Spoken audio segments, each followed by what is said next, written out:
Okay. Okay, that was a waste of time. Anyways, Ohio, buenas noches, yo, ni hao, pak sweet. How's it going? It's your boy, Element Reptile. It is August the 6th. It's Thursday. It's 5:08 p.m. My streams are always going to be at 5 or sometimes 4:30, depending. They didn't share anything much. As you know, and it's a rainy ass day.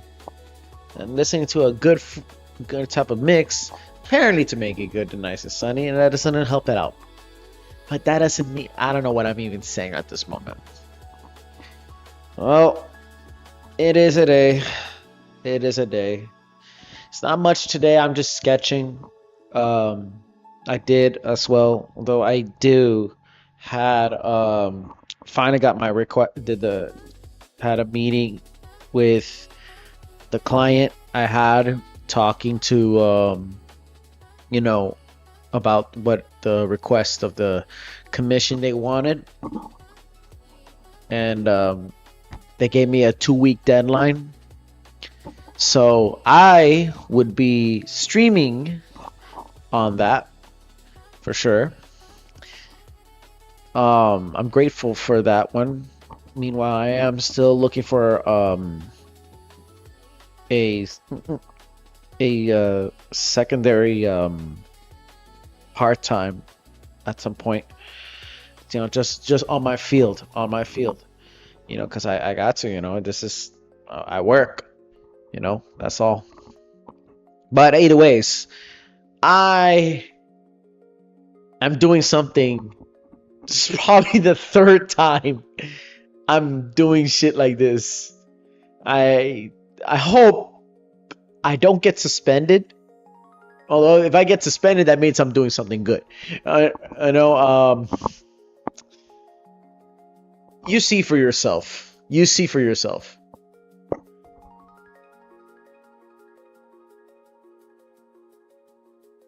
Look at it.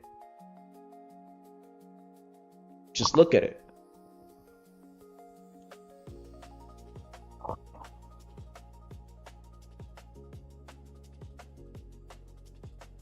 I know. Look at it.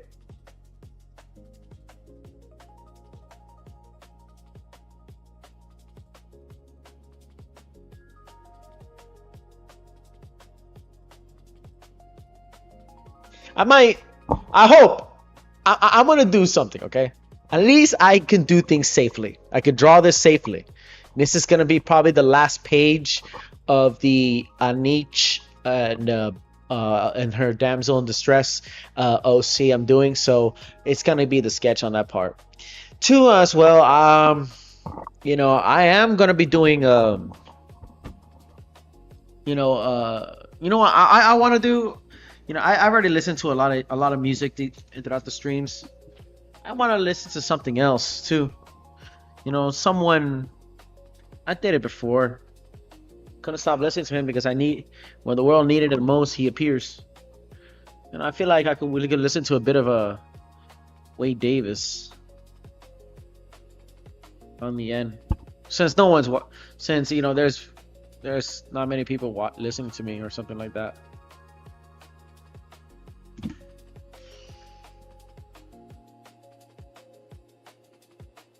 Even though I never make the announcement much.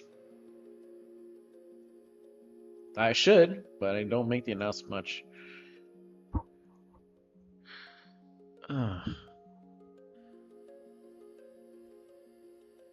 I could see why some streamers don't like these kinds of attempts.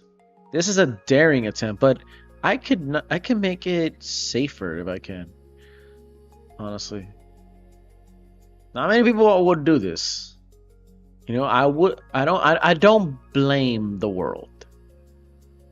Sometimes you gotta get weird. Sometimes you gotta get unorthodox. You know, I do have yet to draw graphic scenes, which should be important for my edition. rather than just intimate. I draw fights. I had drawn blood, but never on the very graphic side. Although that's basic was more accepted here. Well, that's your behalf. That's the behalf of things, I guess. Who knows? In the meantime, too, I was watching a lot of I'm watching the new three episodes of Yani Neko. That was on Netflix. I do have yet to watch the. I kind of want to rewatch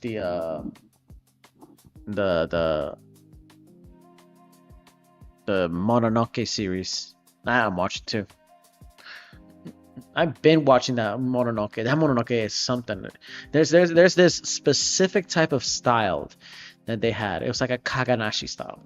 Though I have watched only half of the Chinese donghua, just a false memory that's coming out, and then two, I heard is coming out. Is another Hangakai ni, or Aini, which is let's just say Aini in Korea. They're bringing one out, El Cid, but that's coming next year, 2027, and you're gonna have to wait a good time.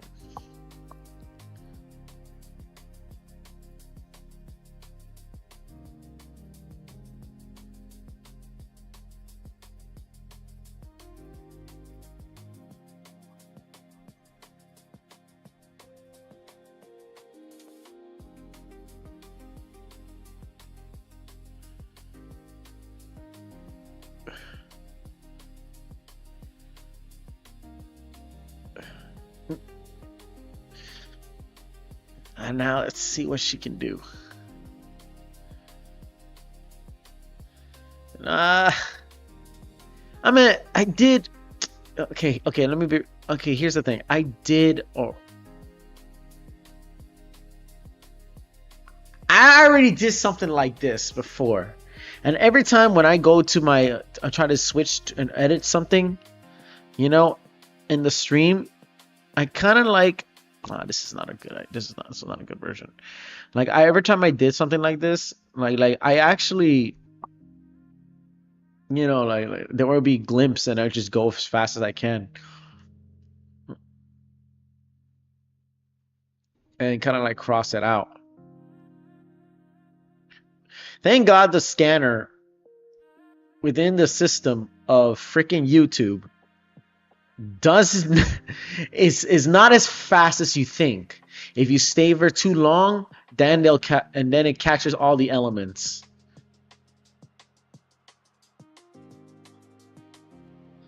Thank God.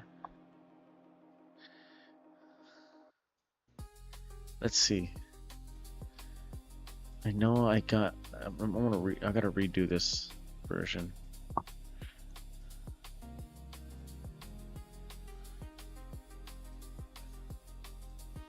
Besides, too, I just want to, you're hearing these types of music all the time, so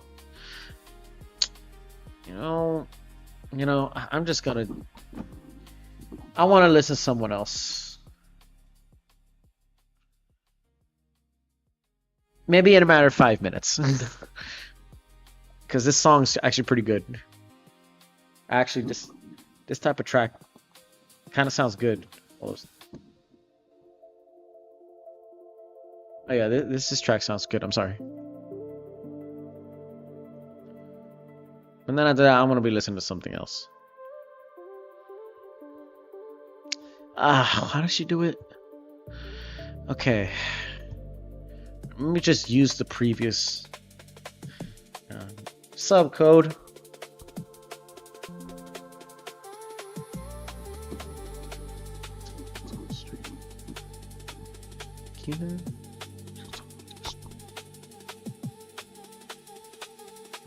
Let's see. Please don't ban me. I mean, I'm drawing something dangerous that I already did before. Let's just say.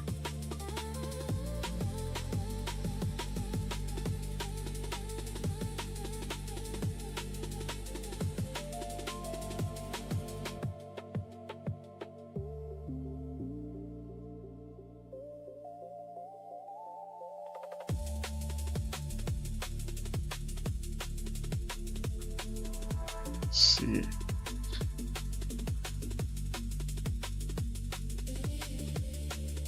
Okay. Oh shit.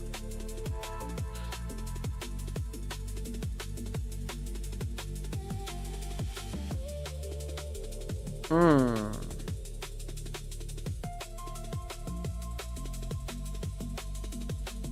See, I'm gonna take this. And then, or something like that.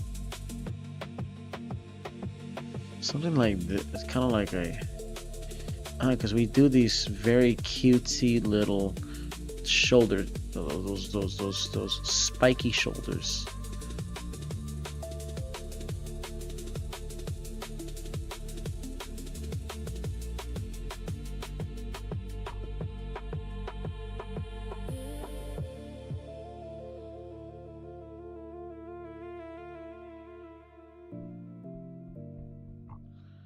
Kind of like this.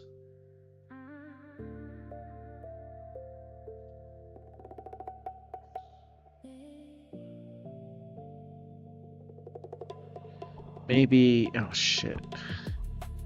I mean, this is the basis. Now, unlike the other drawings I did, which I got at least 6 people watching. Actually, I had 6 channels watching, but no one said a single thing.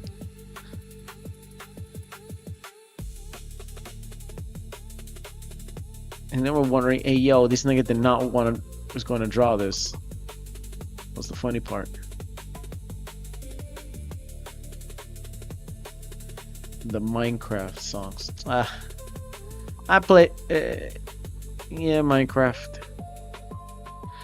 Man, that Minecraft music, bro. It's like an ambient. Is those music like ambient?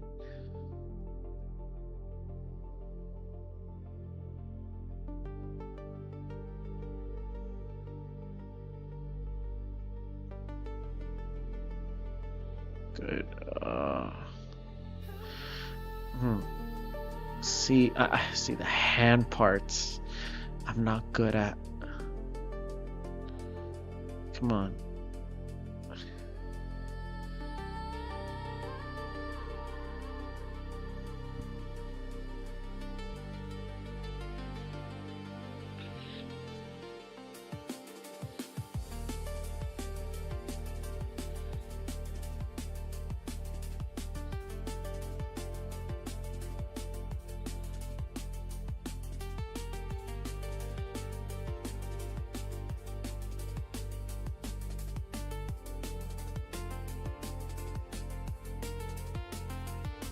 See, this part out here, don't know. Or maybe I should draw Gorsh. Gorse.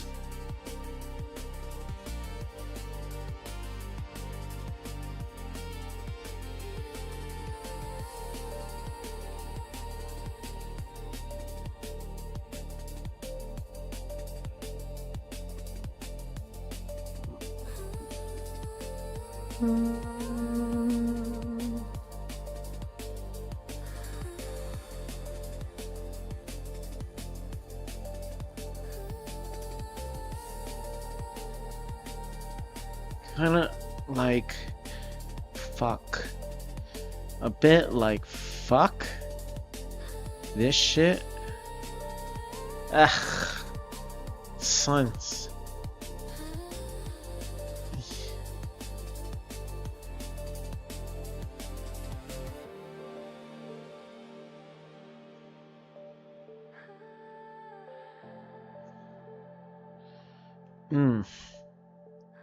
Or maybe, I gotta do this.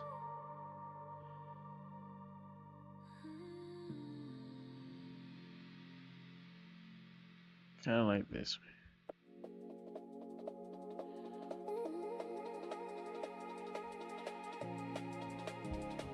All right, you know what? I'm gonna chit chat. I'm gonna be. I wanna learn. Check out someone. Yeah. Nah. I want to check out something else. This guy. Maybe I can check out this guy. Let me check out this guy for a moment. You know, what's his name? Oh, yeah. Mr. Dr. Davis. That's his name. Why not? I just want to listen to him. In the meantime, I just want to listen to him. With his research and professory, and while I'm drawing something Intense pleasures of culture. travel, as I'm sure many of you have discovered, is the opportunity to live amongst those who have not forgotten the old ways, who still feel the past in the wind, touch it in stones polished by rain, taste it in the bitter leaves of plants. And just to know that in the Amazon, jaguar shamans still journey beyond the Milky Way. Actually, no, Or this that in the is high Arctic, 2019. What about there's something more? No, it's the same speech, but it's 2026. I need something 2026 wise. Yeah, there's something there needs to be something more about him. That is Magdalena River Dreams. I think would be this guy. Or perhaps maybe this guy. This is already a pre-recorded video. Maybe I don't know, I'm wrong. But he has knowledge. Welcome everybody to the Banyan Books podcast in conversation. Nah, you don't hear shit. Come on. You know, I wanna hear some Miss Dr. Davis. So what is he? Okay, no, about this here. Yeah. How about this guy? Isle.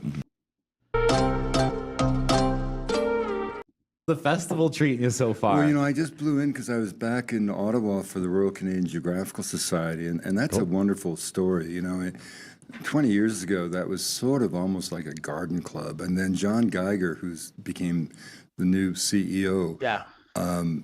just ramped it up. So it's now a major Canadian institution, and right at the right moment when Canada needs a very powerful voice reflecting our connection to our landscape, our geography. So I was there for the gala, so I just blew into Banff like night before last. Oh, amazing. Cool. So just getting in. Awesome. Wade, I'm not going to lie, you've lived an extraordinary life from the Amazon to the Arctic and kind of all over.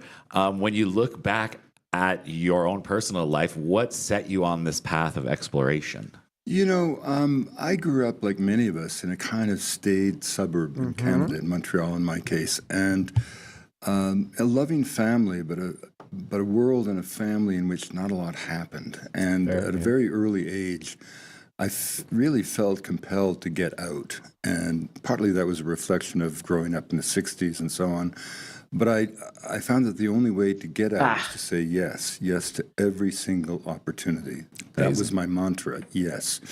And I found myself, in a way, never compromising, you know. And something I really learned that I think is an important lesson for young people is when we grow up in suburbs, I mean, the essence of the bourgeois experience is that creativity happens to somebody else. You know, you don't even fix your own pipes, you know. And the real lesson is that creativity is not the motivation of action, it's a consequence of action. You can't create if you don't do. Okay, and so this to is allow too any revealing. impediment to get in the way of your Hold creativity. This art is getting a little too revealing. Okay, how about this, man? Because right now the body position right here is the arms, the wrappings just does not fit right. So is to buy into, in essentially, an untruth, right? I'm just gonna do this. So every single thing I've ever done, I've had people saying, you can't do this. You know, you can't go to Harvard. What's wrong with UBC? You're an anthropologist. What's this Amazon botany thing? Wait a minute, you're a great Amazonian botanical explorer. What's this voodoo thing? What are you chasing zombies around Haiti for? Wait a minute, you've just written a best-selling book and made into a Hollywood movie. I mean, let me read You know, this. pursuing just the mystery use of the this as Haitian model. zombie.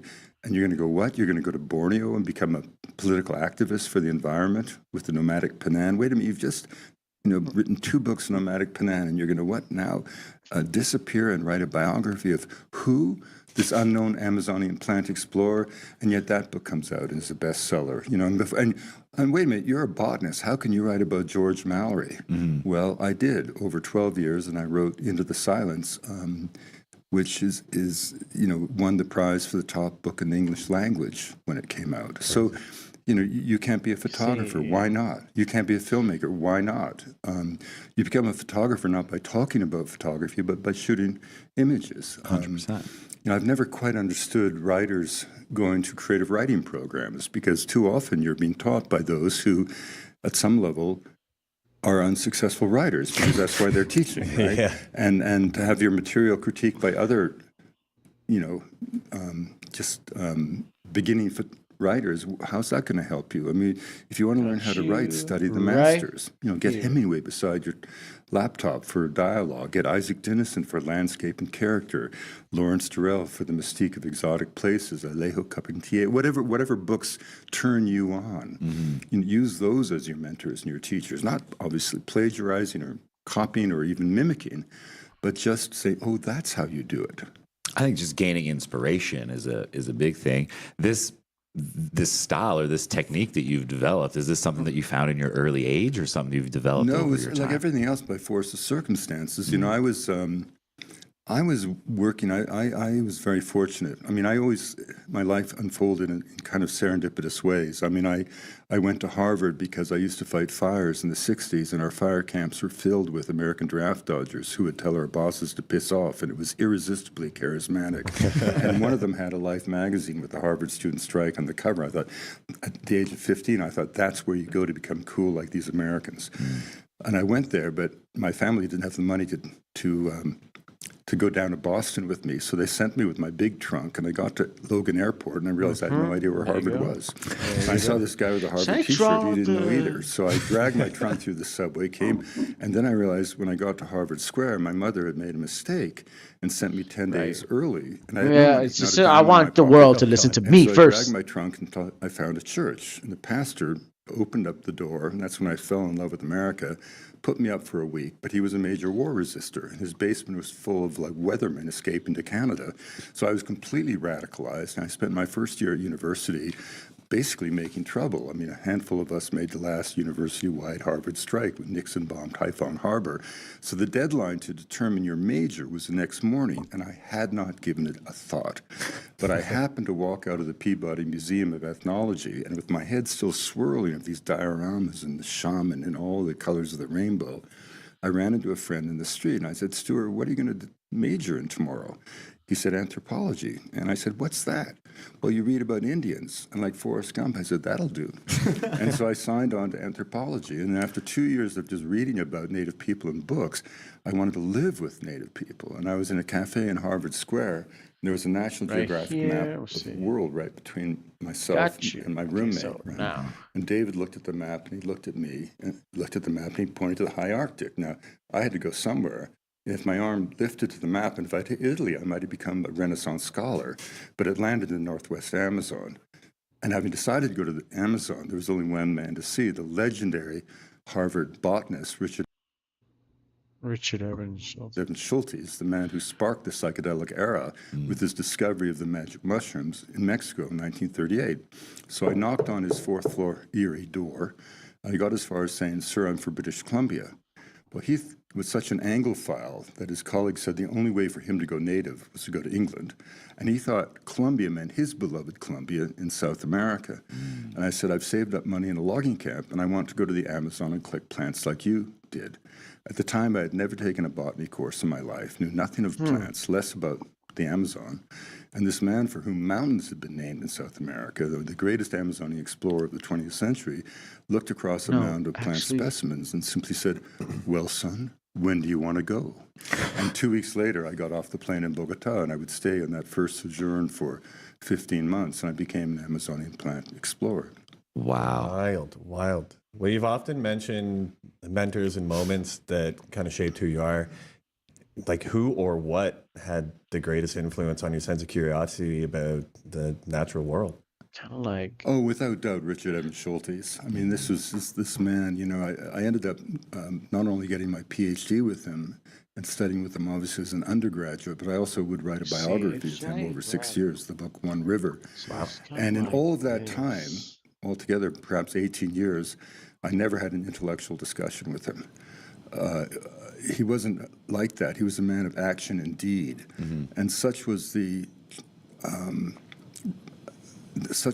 of resonance of what he had achieved himself that just to walk in his shadow was to aspire to greatness. So he would say to you, "This is one river I think you should know," knowing full well that the process of getting to that confluence would involve experiences in the jungle guaranteed to make you, were you to emerge alive, a wiser, more knowledgeable human being. I don't know if you guys are And hearing him. in the shadow of his greatness, Well, there was nothing that couldn't be done. And so the Botanical Museum at that point was this incredibly wild place where, you know, you'd have people figuring out how to smoke the venom of a psychedelic toad when someone else didn't, you know.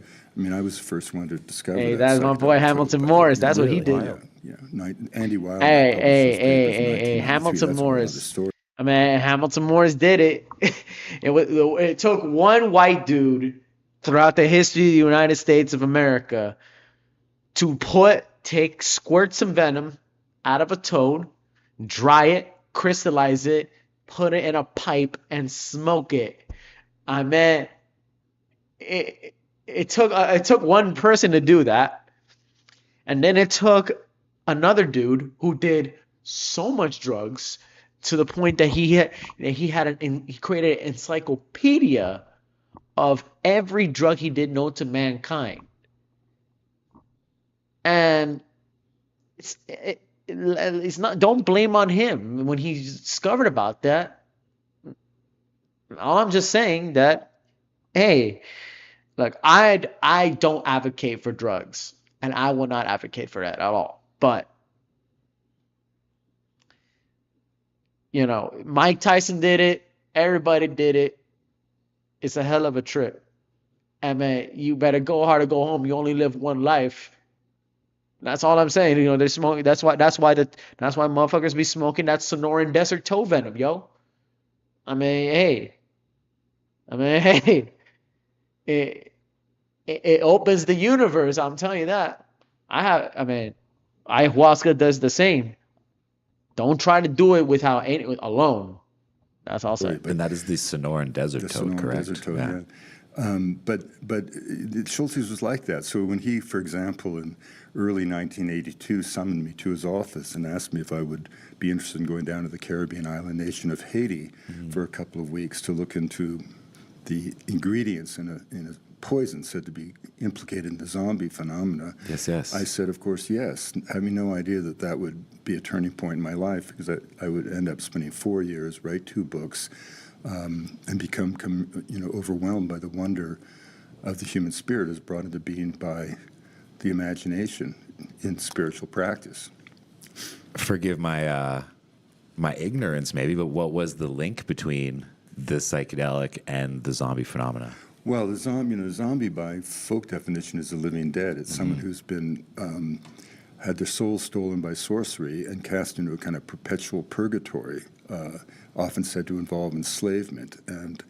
And yet there was a series of reports of that collectively begged investigation. And then one came to light of an individual who clearly had been misdiagnosed dead, without doubt.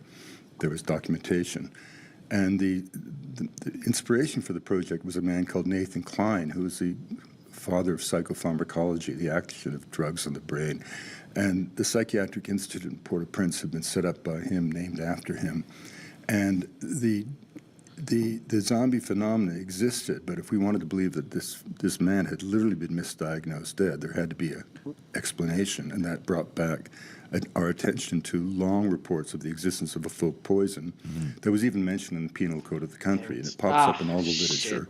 But nobody had ever been able to secure the formula of it, and that was my task, to go and get that formula, which I was able to do. And the drug in question, there was a plethora of ingredients. In fact, when I came back through JFK Airport on Easter Sunday, 1982, and I had this suitcase full of gore, dried toads, dried snakes, dried fish, human remains. I had a live Bufo marinus toad 12 inches across in my backpack. Wow. And I had no permits whatsoever because I hadn't expected to get the poison as quickly as I did, and I was able to do so because from the point of view of the voodoo belief system, the poison's not actually that important. But from a scientific point of view, it was critical if we're going to actually believe physical zombies could exist. But I opened this suitcase, which was made of surplus 7-Up tin cans printed in Saudi Arabia that had somehow reached Haiti, and the Haitians, faced with nothing, adorned their lives with their imagination. So I opened this away so only the customs guy could see it. Right?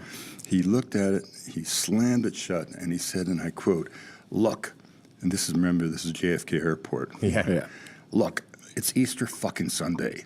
I didn't even want to fucking work today. I don't know who the fuck you are. Just get the fuck out of here." And that's how the zombie poison came into America. And the exciting thing was that the consistent ingredient in all 7. And that's why we got freaking voodoo in New Orleans. I mean, during the Halloween season. If it wasn't for this guy, we would have not knew about the poison to make zombies. And I do, knowing the fact that there's a big Haitian community here in where I live in Florida, definitely in Florida too. They don't do that crazy shit. They don't do the voodoo, but sometimes on certain parts, like I think in Miami, I've heard in Miami one time, I think this was long ago, the police had to kind of crash a party because chickens were getting sacrificed, and but that'd be the same way in Cuba too. Remember, syncretism in Latin America is very vital. It's very big, man. People talk about syncretism of like the mix of different religions that I've actually been very, very, very accustomed to. Like Mexico, they have two types of syncretisms. There's the Virgin de Guadalupe, the belief of Virgin de Guadalupe, which is an indigenous Mesoamerican goddess that came into the form of a modern version of the Virgin Mary, of the indigenous version of the Virgin Mary, but with the indigenous goddess elements. I don't know whose the goddess was, but it's an Aztec goddess of life, and but she took the robes of being like the Virgin Guadalupe. Basically, it's just Mexico's version of the Virgin Mary. And then I think another one I know for sure. In Cuba, they have the what do we call Santeria, which is basically like a mix of African religions and Catholic religions, because they're trying to cover up their customs and trying to keep their customs alive during the slavery era. And the only one that probably was completely just pure African at some point, what Davis is talking about, the Society of Voodoo, voodoo stuff. It is at point in time, a bit disturbing when you don't understand it. When you see it, I understand too. Yeah, like when you first see it with your own eyes, like you're seeing somebody killing chickens, not even cooking them, which I think, which that's why it was kind of disrespectful for me, because if you're going to kill a chicken, you better make sure you got to cook it. Don't leave it to waste. If you're going to eat a cat, if you're going to eat a cat like the Chinese, don't leave it to waste. Don't leave it to waste, sir.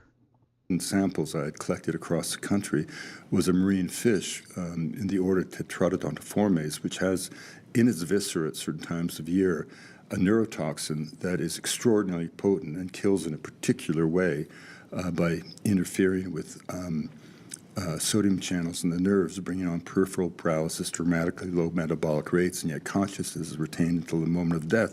And that same toxin is found in the culinary delicacy in Japan, the fugu fish. And because of that, there was an enormous biomedical literature explaining just what happens when you get poisoned by this drug.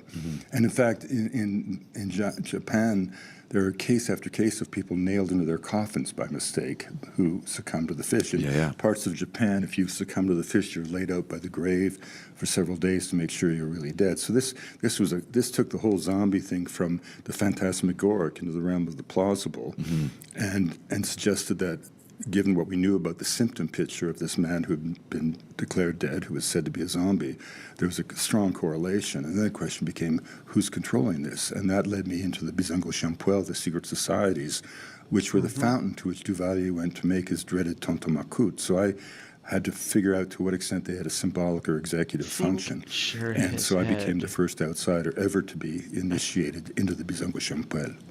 And that was a whole story in and of itself. They were so feared that when I applied to the National Science Foundation for funding to do that work, I was given the grant, but with annotations on the documents that came back to me saying, if you try to do this, you will be killed. Oh my God. Crazy. I didn't believe that to be true, or I wouldn't have done it. Yeah. But that was sort of the image that these societies had.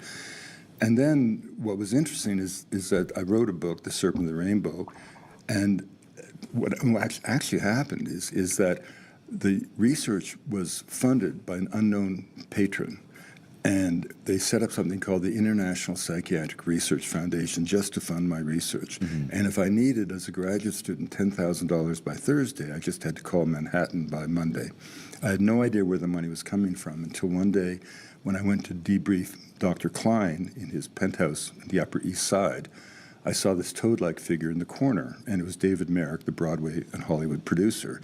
And he had been funding all the research because he thought there was a movie to be made. Wow. And then Klein died during routine surgery, and Merrick had a debilitating stroke. So I went from being flush with funds to having none.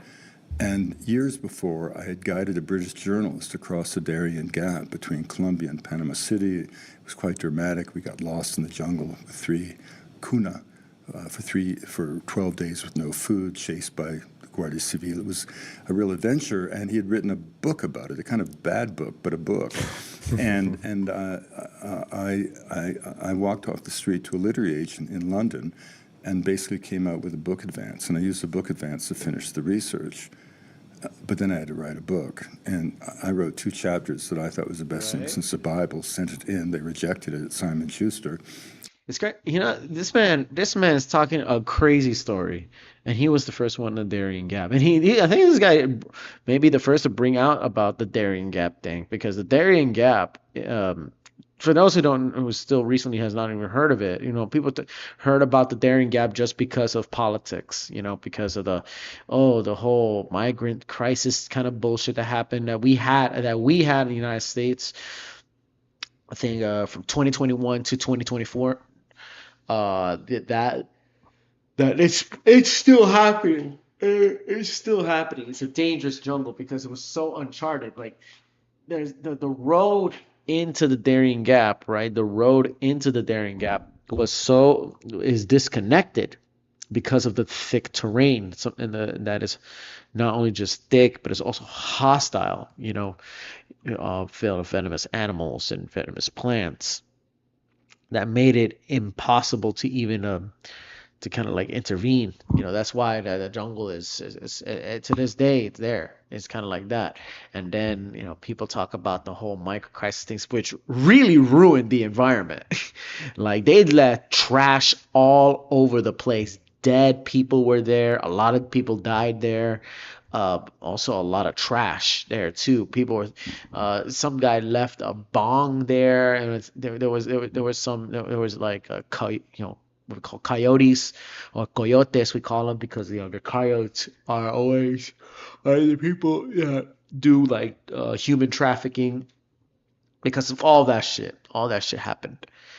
But many people don't know about the other story of the Darien Gap, and the Darien Gap is also a place of pure beauty and shit. So this is a refresh to hear about it, or maybe it's not a refresh. I mean, people know about the Darien Gap. It's just the way Davis is bringing a better light to that shit. So I had to teach myself to write. So I slipped away from Harvard, lived on I had come out of Haiti. I mean, it was so insane when I had malaria and hepatitis for 2 months and didn't know. Wow. Yeah, Did you have any I was lasting doing the effect? night shift. I was working the night shift with these incredible ceremonies, 4,000 people in black and red robes and the symbolic coffin, the cross. I once had to light myself on fire to escape a kind of weird situation. And so I didn't really realize I was in this fever pitch the whole time. And so I got back to Virginia, and I had to write a book, and I taught myself to write. And I had a limitless supply of coca leaves. This So thing, I was bro. living in a slave cabin on a hill, and I had a pile of books beside me of all my favorite writers. Yeah. And whenever I was stuck, I would just chew some leaves and open See, the book man, this and see how shit they is did so- it. Right? I mean, if you I want to had a study lot of dialogue, for files. example, dialogue's hard to write. Hemingway's the best. Yeah. And, and the most important thing for a writer, of course, is to have something to say the world needs to hear. And so all of my books, in a sense, have been mission-driven. I mean, the reason I wasn't really interested in whether zombies existed or not. I was really consumed by the fact that the zombie I phenomenon think it's time to delete had this. been used and continues to be used in an explicitly racist way to denigrate an entire people, an entire religion, including an entire subcontinent. I mean, if I were to ask the two of you to name the great religions of the world, what continent's left out? Sub-Saharan Africa, Yeah. as if the people there had no religious beliefs. Well, of course, by ethnographic definition, they did. And voodoo is not a black magic cult. It's a profoundly democratic faith in which the believer has direct access to the divine. The Haitians used to say to me, you white people go to church and speak about God. Indians eat their plants and speak to God. Yeah. We dance in the temple and become God. Yeah. I mean, And they I do have to it. delete They're something. Totally. in their ceremonial And of course, practice. rock and roll was born of voodoo, right? And just to touch on the whole zombie phenomena, you can even argue that nowadays Between this, that whole mermaid, I'm deleting this I don't want to say because I say it. what was the word that you used? Yeah, mermaid. How is racially used the term Well, zombies? I mean, look. Yeah. I mean, people forget beautiful, that what It's time to take it Haiti was a really remarkable country, the only independent black nation on earth for a century. Haiti was the only successful slave revolt in history. All the forces of imperial Europe, from the British to the Spanish to Napoleon himself, tried to retake that colony because it was the richest jewel of an imperial age. I mean, Haiti accounted for 2/3 of the world's coffee crop, 163 million tons of sugar every year, 5 million of the 27 million inhabitants of France at the time depended on the trade. 4,000 ships went back and forth, and suddenly it all comes to an end at a voodoo ceremony at Bois Caiman, and the plantations burn, and it becomes this incredible revolution. And the Haitians would go on to fund Simon Bolivar and his revolutionary struggles on the condition that he free the slaves in Latin America. And so Haiti was a thorn in the side of an imperial age. All through the early parts of the 19th century, they would buy shipments of slaves destined for the American slave market and give them freedom in Haiti. And the U.S. Marines occupied Haiti for 20 years. Early in the 20th century, everybody above the rank of sergeant got a book contract, and the books had names like Black Baghdad, Cannibal Cousins, Voodoo Fire in Haiti, A Puritan in Voodoo Land, The Magic Island, I mean, they went on, and they were all filled with zombies crawling out of the grave and pins and needles and voodoo dolls that don't even exist. True. And they gave rise to the RKO movies, Zombies of the Stratosphere, White Zombie Slave, and all this pulp fiction and these B films essentially said to the American people during the era of Jim Crow that any place where such abominations occur can only find its redemption through military occupation. It was just a complete lie. And so my mission, and that's why it became almost obsessive, was to make sense out of sensation and show that zombification was in fact a form of social sanction, a punishment for those who transgress the most severe concerns of the society. And that's what the book really. I think too. I think the guy, the amazing, the pharmacologist, Hamilton Morris, who was known in throughout Vice. He went to Haiti. He went to Haiti, and I think and this also referred to Wade Davis, who no, actually Wade Davis went himself. Wasn't part of Vice, thanks to to Hamilton Morris. I mean, if it wasn't for him, I think the new guys on the block who never heard of this man will be just take the linkage of seeing him and then say, okay, this guy, I know about him because of the junkie, of the scientist junkie, but who is amazing with his research, because he also travels around the world, and he has his own trips around the world and talking about the psychedelics and the cultures that use it, even though half of that shit is a lie.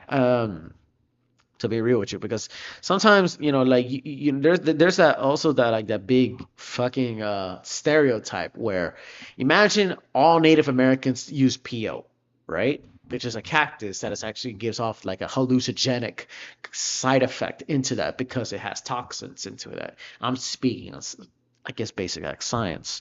He like they always kind of relate to the tribes that use like the yahes and the ayahuascas and all that stuff, and then Native American tribes apparently you do peyote. Think about that. There we have about 576 Native American tribes here in the United States of America, and in the country of Ecuador, right, which my family's from.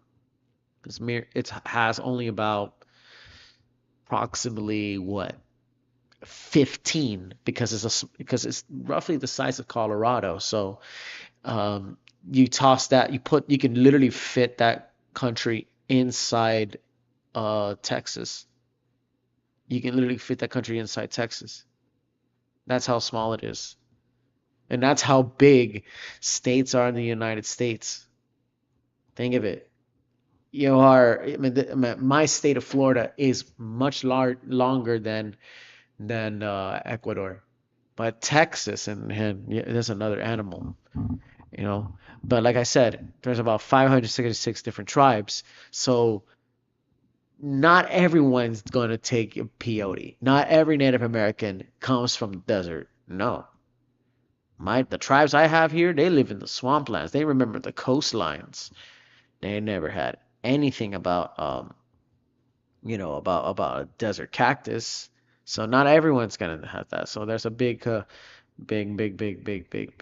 like confusion, because we have so many different cultures within the cultures of America, which is another set of subcultures and then another type of countercultures, which is another set of subcultures and countercultures within the culture of a fucking culture of America. It's a clusterfuck. This is multiculturalism at its finest. Either ways, all right, back to this white boy. Really became about.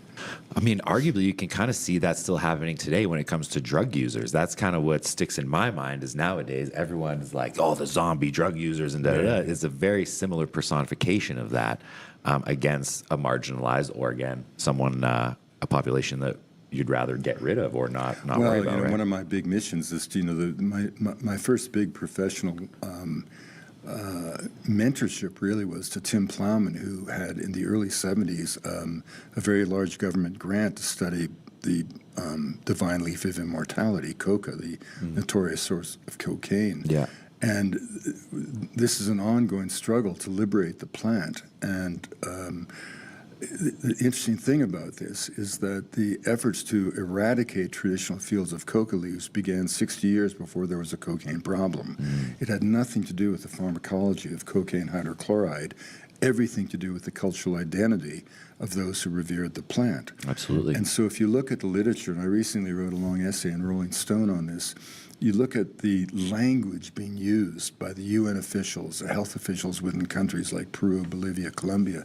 It is so hideous, so egregiously racist, so oozing of contempt for traditional peoples. And part of that is because these physicians, first of all, it was still an era very much of conquered and conqueror throughout Latin America. Yes. And these officials All the would way. look up from Lima into the mountains and see illiteracy, social pathologies of one sort or another, hunger. And because issues of land reform and economic justice challenged too closely the bourgeois foundations of their own lives in Lima, they had to settle on a culprit. And the culprit they chose was a plant that more than any other symbolized, embodied, precipitated the social and spiritual solidarity of the Andean peoples, right? Yes. And so if you look, the amazing thing is that the same bloody conventions, like the 1961 UN Convention on Narcotic Drugs, that dictate drug policy to this day, were actually written by those same individuals. It's as if we had major international statutes today that we could trace in direct lineage to the pen of Adolf Hitler. Wow. Right, and we are still living by them. And this is why we have this huge international and growing movement to liberate, decouple coca from cocaine. During all those years where they were attempting to destroy traditional fields, none of these health officials did the obvious, analyze the plant to see what was in it. And we first did that in 1975, and we found out that the coca leaves, yes, they had a small amount of a benign alkaloid, not equivalent to the salt once the cocaine's extracted. For sure. And full of vitamins as well, nutrients. It had more calcium than any other plant studied by science, making it perfect for a diet that lacked a dairy product. It had enzymes that enhanced the body's ability to digest carbohydrate at high elevation, perfect for the potato diet.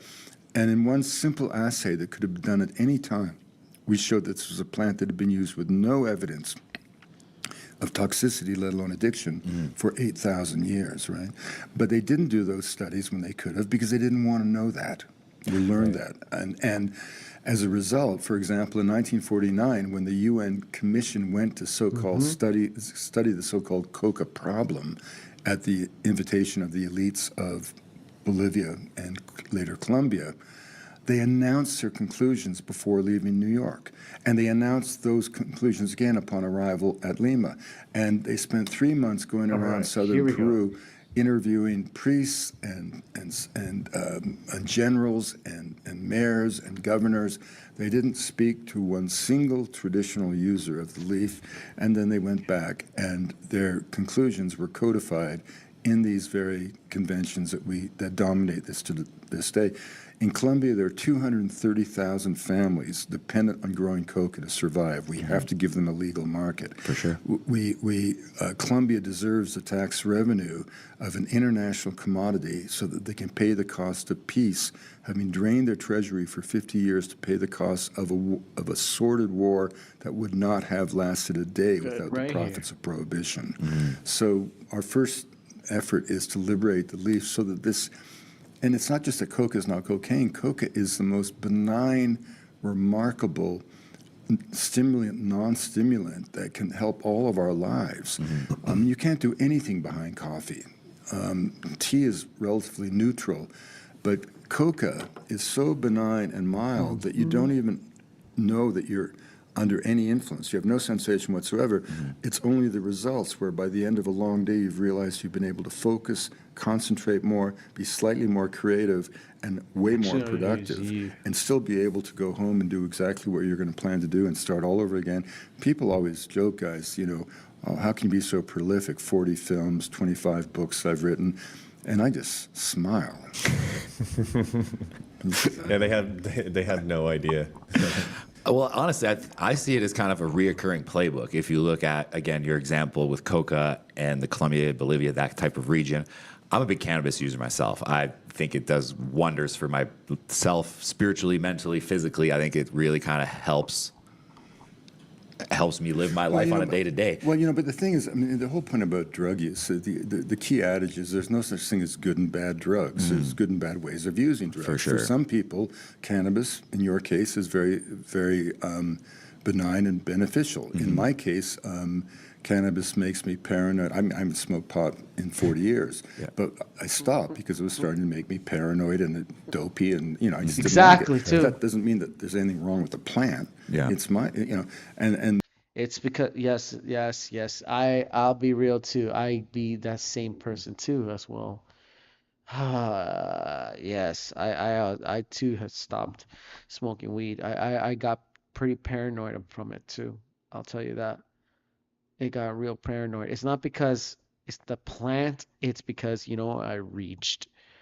I'm already reached at an age where I'm not ready for it anymore. Where it's already that it's not strong enough to withhold it.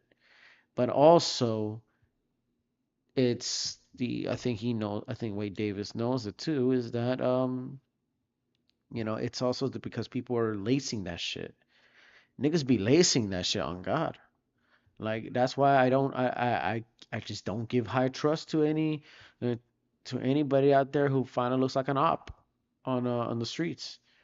Everybody out there, who are still slinging shit on the streets, man, no, it doesn't work.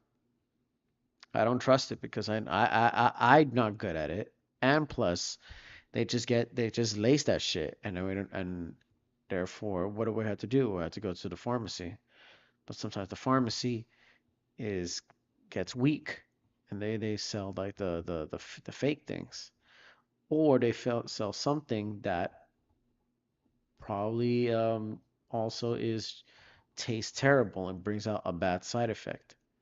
But it don't matter because you're getting it out of the dispensary. Yet again, I'm telling you this too. I don't smoke anymore because I'm already reached at an age.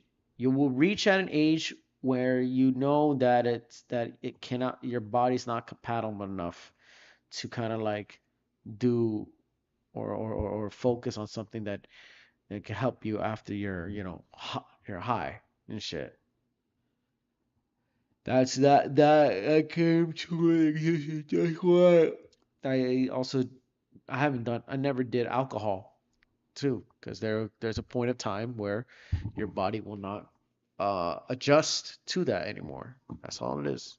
this is where we have to, I mean, cocaine hydrochloride remains our most powerful and important topical anesthetic for nose, throat, and ear surgery. Fentanyl even was developed as an aid for surgery, 100%. And pain relief, obviously. So there's nothing good and bad or good and bad ways of using drugs, and it's also an adage that the purer Right. the drug, the greater the potential for abuse. I mean, the first morphine addict was the wife of the man who invented the hypodermic syringe. Yeah. Funny.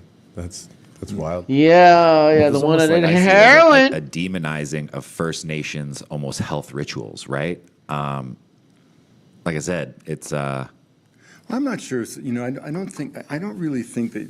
I don't believe in conspiracies. Most people can't keep a secret, let alone not a conspiracy. no doubt. It's more that just misguided clashes of belief systems. I mean, for example, one of the things I've spent most of my career on is just celebrating the wonder of the diversity of the human spirit brought into being by culture. I mean, this is what my mandate was at the 15 years I was at the National Geographic as their anthropologist. And this is based on a simple realization, the great lesson of anthropology, that the world in which you're born doesn't exist in an absolute sense, but is a model of reality, a consequence of one set of choices that your cultural lineage made generations ago. Yo, I hear that shit the all other the time. peoples of the world aren't failed attempts at being Being you, or failed attempts at being modern. Every culture is a unique answer to a fundamental question: what does it mean to be human alive? And they answer that question in 7,000 different languages, and each of those answers deserves to be heard. And each one has a right to speak. And each one has something to say. And each one is itself a product of its own history. So, for example, if you look at our way of thinking, dominant, ubiquitous all-powerful as it appears to be, we can really look back and see that there was a major transition during the Enlightenment when we tried to liberate ourselves from the tyranny of absolute faith, when Descartes said that all that exists is what you can see and measure, in effect, right? We threw out all notions of myth, magic, mysticism, and metaphor, and so the idea that the flight of a bird could have meaning was ridiculed, right? Science made a house cleaning of belief. The triumph of secular materialism became the great conceit of modernity. Okay, fine. That was a great way of liberating ourselves, and it gave us great things: scientific method, allopathic medicine, digital technology, all kinds of good stuff. But we also de-animated the world, and the world became a stage set upon which only the human drama unfolded. And when you have that belief, you're going to have a different relationship to it. So, for example, I was raised on the coast of British Columbia to believe that those forests existed to be cut. That was the foundation of scientific forestry that I practiced in the woods as a logger, and I was taught in school. That made me very different than my friends amongst the Kwakwaka'wakw, who believed that those same forests, the abode of Hukuk, and the crooked beak of heaven, and the cannibal spirits that a young man must embrace during his Hamatsa initiation to bring moral order to the universe. Now, who's right and who's wrong? It doesn't matter. The interesting thing is how the belief system, as a metaphor, mediates a relationship between the culture and the land and the natural world with profoundly different consequences for the ecological footprint. My godchildren in Peru believe that a mountain is a deity, that they will be directed and informed, inspired, and protected by that deity all their lives. The Apu that hovers over their community. Well, I was raised to believe that same mountain is a pile of rock ready to be mined. It's not important who's right and who's wrong, but the belief system has huge consequences. And so the way that we see the world is a reflection of that. And the important point to make is that, as I said earlier, powerful and ubiquitous as that way of thinking has become, it's not the norm. It's highly anomalous. Almost every culture in the world, certainly the vast majority, interact with the natural world through the metaphor not of extraction but reciprocity. For sure. Some iteration of the basic idea that people owe their fidelity to the earth. I mean, the earth owes its bounty to people, but people in turn owe their fidelity to the earth. So most indigenous people would never think that human beings are the problem. We're the only solution, because it's only through our consciousness that the glory of the earth can be realized, or something like that. And the important point is this has really profound consequences for how we live. And so when people often say to me, you know, Actually, why do these voices that you spent all your life illuminating and amplifying, if you will, why do they matter? I answer with two words: climate change. Not to suggest that any of us go back to a pre-industrial past, or that any people be kept from the benefits of modernity as we define it, but rather to suggest that the very existence of these multiple visions of life itself, the multiple examples of different ways of living in the natural world, with the natural world. I mean, this is like this basically is an interview, but you also got to pay attention to some of the important scenes. I mean, he already said those words again. I mean, they already heard those words, probably meant multiple times about that. Put the lie to those of us in our own culture who say that we cannot change, when we all know we must change the fundamental way in which we inhabit the planet. 100%. I think everyone, especially at this event, would agree with you on that topic. Spending so much time with different cultures that live so close to nature, like we're just talking about, what do you think the modern world misunderstands about that need for balance? Like we said, maybe between spiritual and... I don't think it's that, it's not like the world misunderstands something. It's that you can only see the world through the lens that's been presented to you as a child. Right. And so if it's not like anyone's culpable or it's anyone's fault. It's just the other aspect is that all cultures are myopic, faithful to their own interpretation of reality. I mean, most indigenous tribal names translate the people, the implication being the blokes on the other side of the hill are savages, right? The word barbarian comes from the Greek word barbarous. If you didn't speak Greek, you didn't exist. And so that cultural myopia has been the curse of humanity, right? And the other curse of humanity has been, of course, racism. And one of the reasons I so... Which is one of the reasons... The woke... which also one of the things that's also important to know. I think I don't know if you guys even researched this or never been taught of this, is the history of human zoos. You know, like I said, I've seen comments on social media right now that had brought about this, that regarding to migrant bullshit and politics and racism into it within Europe, right? Although most likely in around the world, general and around the world, Latin America to even East Asia, all the way East Asia, because those guys are racist as fuck. But they do this, and they're here for a fundamental question, right?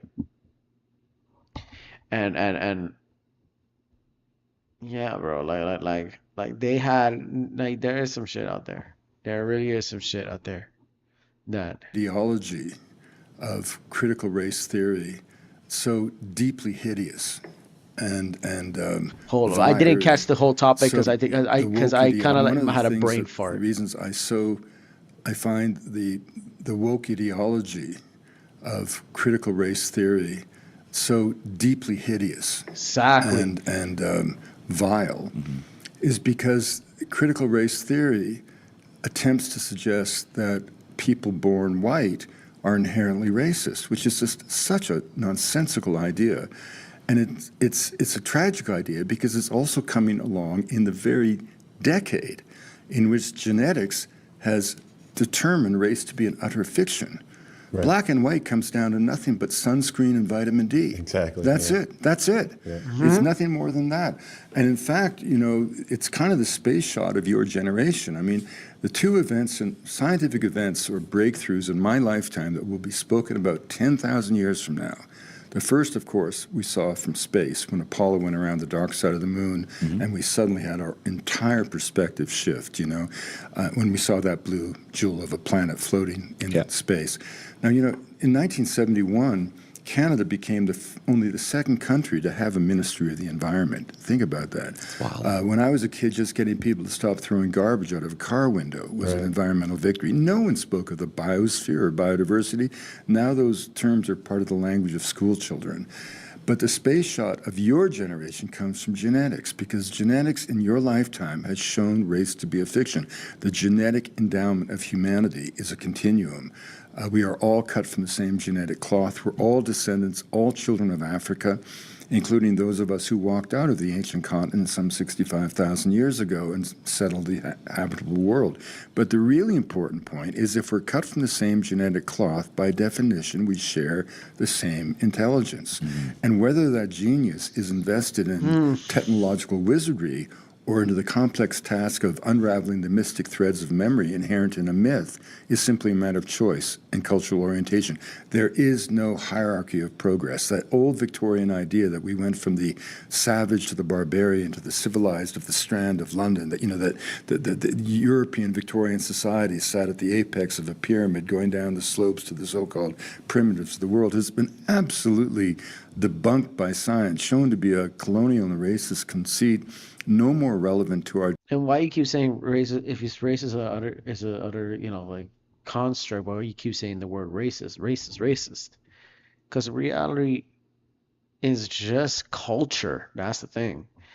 Now, this is this is the hard part that many of you youngsters don't probably try to get to understand. I think mainly it's because of the situation we are into these days. Yeah, don't worry, everyone gets brain farts. Ah, yes, I know, right? Thank you about that. Everyone getting brain farts and shit. Man, I'm trying to. I have brain farts. Everybody. Yeah, you too. Thank you, thank you, thank you. But like I said, the situation on that part, and like he said, he dug down about against the critical race theory thing, which is hateful shit right there, and is like also racist in its simplicity. I mean, he brought out that topic yeah, in that old presentation on TED Talks, when he did talked about like that such peoples that he met are neither, sentimental to the spirit of earth, and neither weakened by nostalgia. You know, there's not enough room for those that are like in, for example, in Turkey, who probably have their homeostasis up to the of their own democracy, that still with a religious faith of using Islam or shit like that. And the only problem is now we're at a time is that the question, I think he already been asked this question very confrontively. Maybe I'm wrong. Maybe I'm right. Maybe I'm wrong. Who knows? Was that but the real question he probably got confronted is, what if a culture that goes in, that has been brought in into an environment that is already assimilated, that's already of a high society of establishment, that had order and meaning of what Lincoln says, to bring the better nature of our to seek the better angels of our nature, until suddenly, you know, it gets introduced by a demographic or a community of people or of a culture totally different, that doesn't has the same level of observation of and curiosity as the land is in, and then the people creates feels like like they're getting pressured, and creates conflict, that kind of stuff. He probably been asked by that before, because that's what most of us Gen Zers would say when you listen to this old guy. He think of it. We're at a time because of fatigue. We're in a time of we just recently talked about it with the migrant crisis that's happening in well, not really Spain, but like in the territories of Spain, and it's especially even too in Japan. Yes, especially in Japan, where people are saying the same question. And I don't know if Wade Davis was confronted with this kind of question. What if the culture isn't abidable by the standards uh, for a place that that it's supposed to be in? You know, then that's where again there's that beef from that vertical, from the aspect and experience that somebody had who was unfamiliar with the lifestyle of the individual who just got introduced, without permission or without a heads up. It's like saying, I guess, his words of Wade Davis. It's like, suppose the state lands of Tibet. So suppose the city of Tibet, right, or the state of the world of Tibet, um, was with a home with a million Tibetans, and then came um another culture. There came a specific tribe, let's say Huaorani, right? Or the Garifuna tribe. Between those, you can say, let's say that. Suppose the land of Tibet got introduced with Huaoranis and Hasda tribes, right? And the Hasda nation. But and they could not assimilate, and and it was a culture who is not familiar, is based out of a rural place, and you're expected to assimilate that part when Richard they never did, you know, and therefore that created a mass wave of anti-Guarani or anti-Hasta tribes. So what was the info? What was the idea? If I'm not being invited, well, it's because there's culture. Because it's not about the race that people on Twitter keeps talking about. It's about the culture. if you're accustomed of, of degeneracy, of drugs, violence, and shaking your ass on a bikini in front of a live screen television where children are watching, then it's not, and you're doing it as a group of 10, then it's not race, because there's those of the same race or the sons of the same culture calls out the degeneracy like that here in the media. But then there's also those that are more are too authoritarian. I'll tell you that. And over freedom, and like in Japan, and Japan is a very very high trust society. But they are being surrounded now by ideologies of the West that's changing and fracturing that term.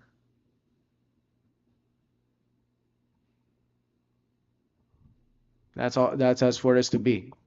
Lives today than the notion that clergymen had in the 19th century that the earth was just 6,000 years old. So we're living through this amazing time where science has come to the fore to validate the intuitions and hopes of the philosophers who have always dreamt that human beings were brothers and sisters. And the fact is, we are, not in the spirit of hippie ethnography, but in blood and flesh, in a story that goes back 1 billion years. Oh Wow. my God. So well said. Damn. Thank you so much for bringing that up for us. That's some mind blowing stuff. You saw my face go wild there during that. You also said that the purpose of anthropology is to make the world safe for human differences. Yeah, that's actually Yes. a great quote from Ruth Benedict. Yeah. It's really interesting.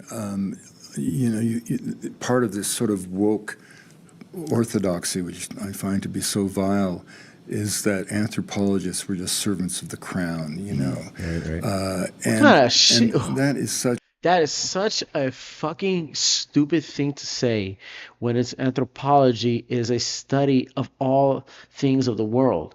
As a matter of fact, like I can learn. I'm willing to learn things out of Europe. I'm willing to learn the anthropology of Spain more than learning the whatever the fuck they're saying. They're thinking about anthropology. They think anthropology is like the anti-civil rights bullshit. They say these fucking weirdos say, man. These are the same. These are the people that infiltrated the hipster movement. They were or the ones that once called hipsters. They're now something else. These are the kids. These are people who are or kids and adults who once roamed in the Reddit, gossip, MySpace type of the of course the annoying side of emo culture, and now they're using now converted to the left, and of course TikTok as well. The rest of social media and women, right? Liberal women, honestly, who don't know a single fucking thing of how the world works and how reality affects you in a way. Don't that shit is again. I want anthropology. I would like if I could ever go back to time, I can learn anthropology to open my eyes.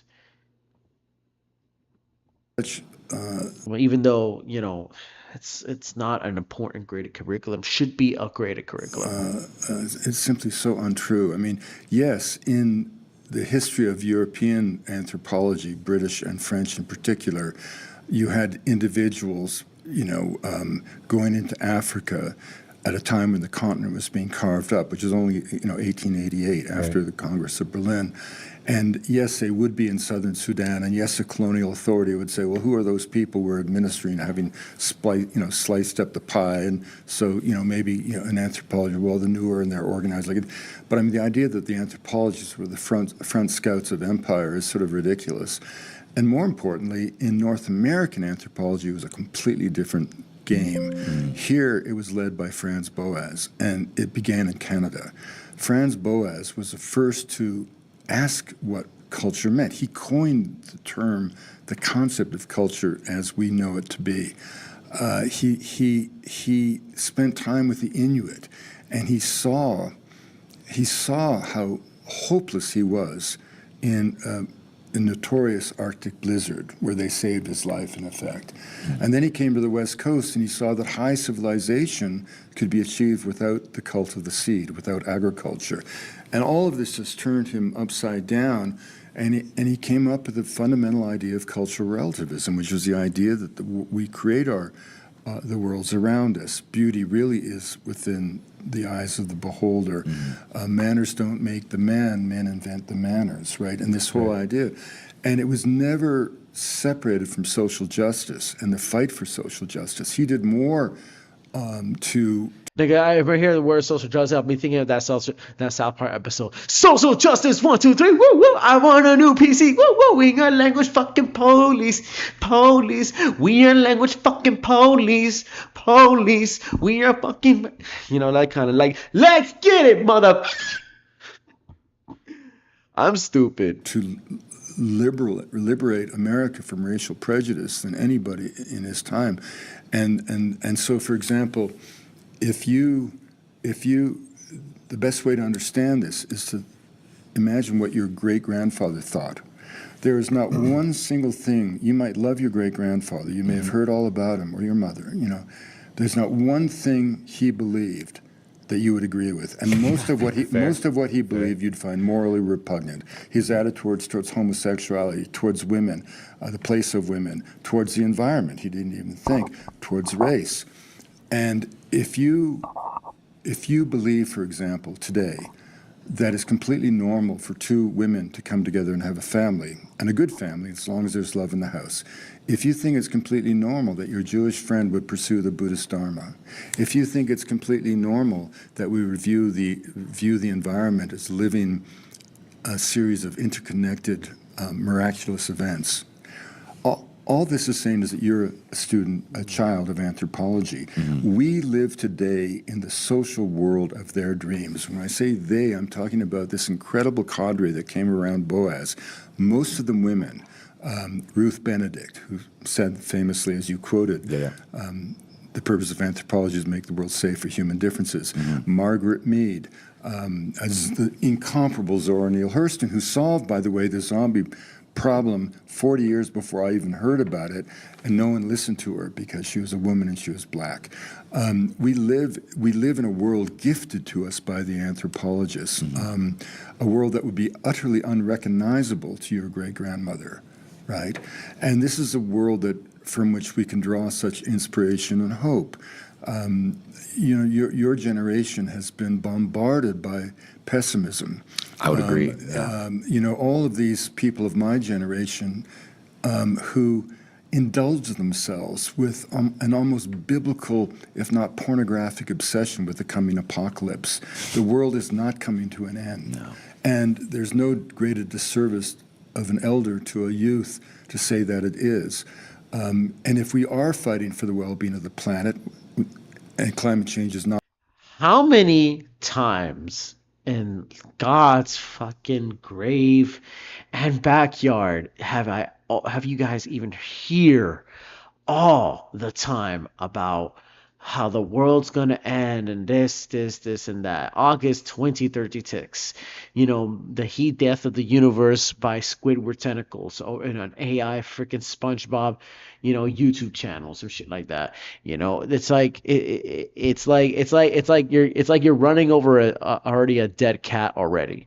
You know, and you're just trying to shove your baby to the next tire next on the road. Like, god damn, bro, it gets tiresome, no? It gets real tiresome about hearing that shit all the time. The world's gonna end. The world's gonna end. The world's gonna end. The world's gonna end. It's like, yo, well, if the world really ends, then let's make a party about it firsthand. Number one. All right. Number two, shut up already. Number three, I mean, you can make many as movies as you want, honestly. For real, like, the world's gonna end. Like, it's the end of the world. I mean, it might will end. We don't know. But at least we all lived a good life. We only live once. At least, you know, if the world is ending, hey, you know, party as much as you can. Get a girlfriend, kiss her, put her to bed with you sleeping with her, and then the world will end after that in a nice, good way. Not our only challenge, obviously, although it's a critical one. Hope change never comes about through fear, only through hope. And if we're going to fight this battle, we have to recognize that despair is an insult to the imagination. Pessimism is an indulgence. Orthodoxy is the enemy of invention. We have to be more spirited, proud, excited, driven, determined, entrepreneurial, and cooperative, to work together to solve these problems, as human beings have been so successful at doing it in the past. So to me, it's essential that we market or we travel with hope. You know, I'll tell you something my father said, which is really something I've really lived by. You know, my mother was a Christian by orientation. She, like many Christians, she felt that, you know, if we just tried hard enough, good was going to beat evil. You know, the Christ child would eventually overcome the fallen archangel, the devil. My dad, who'd been broken in the war, had no such illusions. In fact, he used to say every church should have a billboard outside saying, important if true. But he deeply, deeply believed in good and evil. And he said to me as a youth, he said, you know, son, there's good and evil in the world. Take your pick and get on with it. And what he was really saying was, you know, good and evil walk side by side, always have, always will. You know, we think, you know, we indulge this idea that things are particularly bad now. How about the last months of World War II when 1 million Europeans were killed every month, right? Right. The world's never been a pretty place. And you have a choice. And the minute you realize that you'll always be in the presence of darkness, then you don't worry about winning. Because if you lose or if you win, it doesn't matter. You just keep going, right? And you realize that life is a pilgrim's path, and the goal is not a destination, but a state of mind. For sure. And so I'm 70, almost 72. I have the energy. I don't have the physical energy quite, but I have the mental, spiritual energy and the energy of hope that I had when I was 20. I haven't lost any of my idealism. I'm more honed, if you will, but I still believe in doing what I can to push forward what I think to be the wheel of good, as my father encouraged me to do. And I think that's such an important life lesson, because, you know, the other absolutely important thing to do when you're young is make sure that you're always the architect of your own life, right? For sure. I've never compromised once. I have many weaknesses, but my biggest strength was not even a strength. It was an incapacity to compromise, even when I wanted to. I just couldn't do it. And because of that, I've been completely the architect of my own life. And invariably, if you look at old men and women who are bitter, it's because they look back on a life of decisions imposed upon them. And those who are content in old age are those who look back on a life in which they've been in control of their destiny. And that doesn't mean that all your decisions are right. On the contrary, you can make mistakes, but those mistakes aren't mistakes. Because to look back with regret and said, I should have, I mean, the worst tense in the English language is a conditional tense. I could have, I should have, I would have. No, that mistake is part of what makes you who you are today. Sure. So to deny the legitimacy and value of that mistake is psychotic, because it's denying part of who you are. We're all packages of the whole, right? And Fuck me when he say that we're all packages of the whole. This is psychology. This is a psychology lesson that you don't even need to go to class for. You don't need a psychologist for. You just need to understand the answers. You got to look no further than this man. Now, this man he's not like he's the oracle of the universe. He doesn't know much of the universe. He's a simple human being speaking to us like a Uncle Pep Talk who will disappear to, you know, when his time comes. I had an uncle like this who was very fun. You know, he talks about things, and God, you know, rest his soul. You know, he didn't survive in a surfing accident, but in the surfing accident he tried to help somebody who was drowning, and and to this day, you know, when I heard the news about it. But the thing about him was that he had some foresight of life and lessons that maybe that we could use in importantly so we don't do the same stupid mistakes our parents have done, because you would hear stuff like that. My father, I think after my father, when he found out that um my one of my uncles died. I mean, he's not like a family related uncle, but he had been with my mom's friends for quite a long time. But he because I used to meet him when I was very little, when I was already a wee little child, along with my brothers, and we hear them talk about some of his stuff that you don't. There are times it comes in. There was one, I think one thing, because I think he said it in Spanish. This was when I was at least 12 years old, or I think when I was like, yeah, like 12 years old, something. He said, you know, kid, hey, like, hey, buddy, like, kid, um, our choices are like bridges. Each one of them is missing a plank. It's up to you whether you step on it or you walk over it. Something like that. I heard it loud and clear. My father also is a very spiritual person who took the mantle of this knowledge. He said, listen, and he said, you know, some of the most the greatest rewards happen to people are to people who have no idea it's happening to them, you know? And then I had to take these quotes because I'm not here. He didn't said it to me. He said it to my friends who talks about me. That's why he loves me so much because that's the idea. A man takes the responsibility. It's not about survival. It's not about having the balls. It's not about walking the walk. You can be machista when it's the case necessary, for not for the littlest of things. You have to. I learned some shit like that. I really learned some shit like that. You know, and I think it's best to say for all of us is that, you know, to hear this guy's words. Here's this white fuck's word.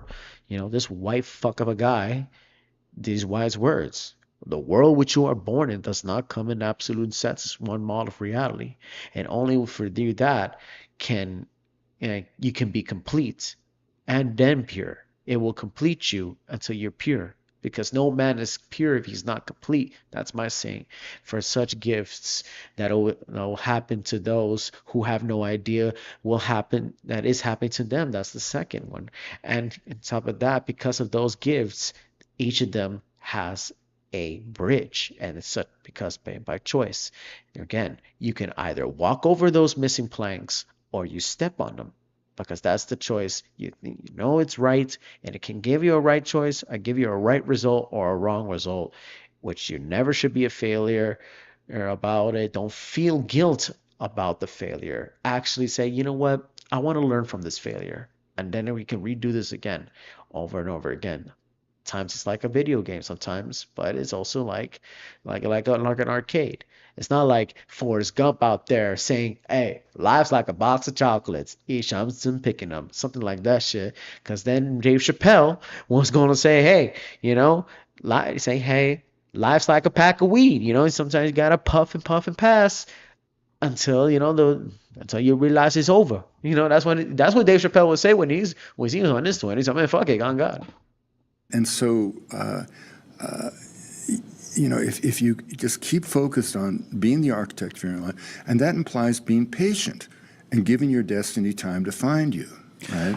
I think people underestimate their own power when it comes to their destiny and pushing forward for what they truly want. I had a moment myself where I kind of realized hey, you are in the driver's seat of your own life. No one's going to do it for you, right? And when it comes to the show, when it comes to life in general, you have to be the Well, but captain you see, of your own that's why ship. another thing I really can't stand about the woke bullshit that's been laid down on your generation is that it celebrates a cult of victimization. For sure. The cult Yes. of grievance, the cult of weakness, like, oh, poor little everyone me. else's I mean, fault. I once went to, I won't even tell you where it was, but it was and I won't even name names, but I went to this retreat. I was speaking there.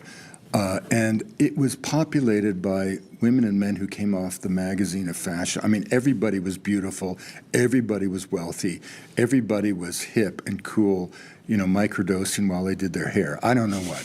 And they all gathered around a kind of tree that became like the Bodhi tree as this well-known writer who writes exclusively about trauma and victimization rationalize all of their senses of having been traumatized in their life by what my mother did, my father did. Right. My attitude is get over it. For sure. I'm not dismissing by any means those who have suffered serious abuse and meaningful trauma, which can be so tragic and so horrific and so cruel.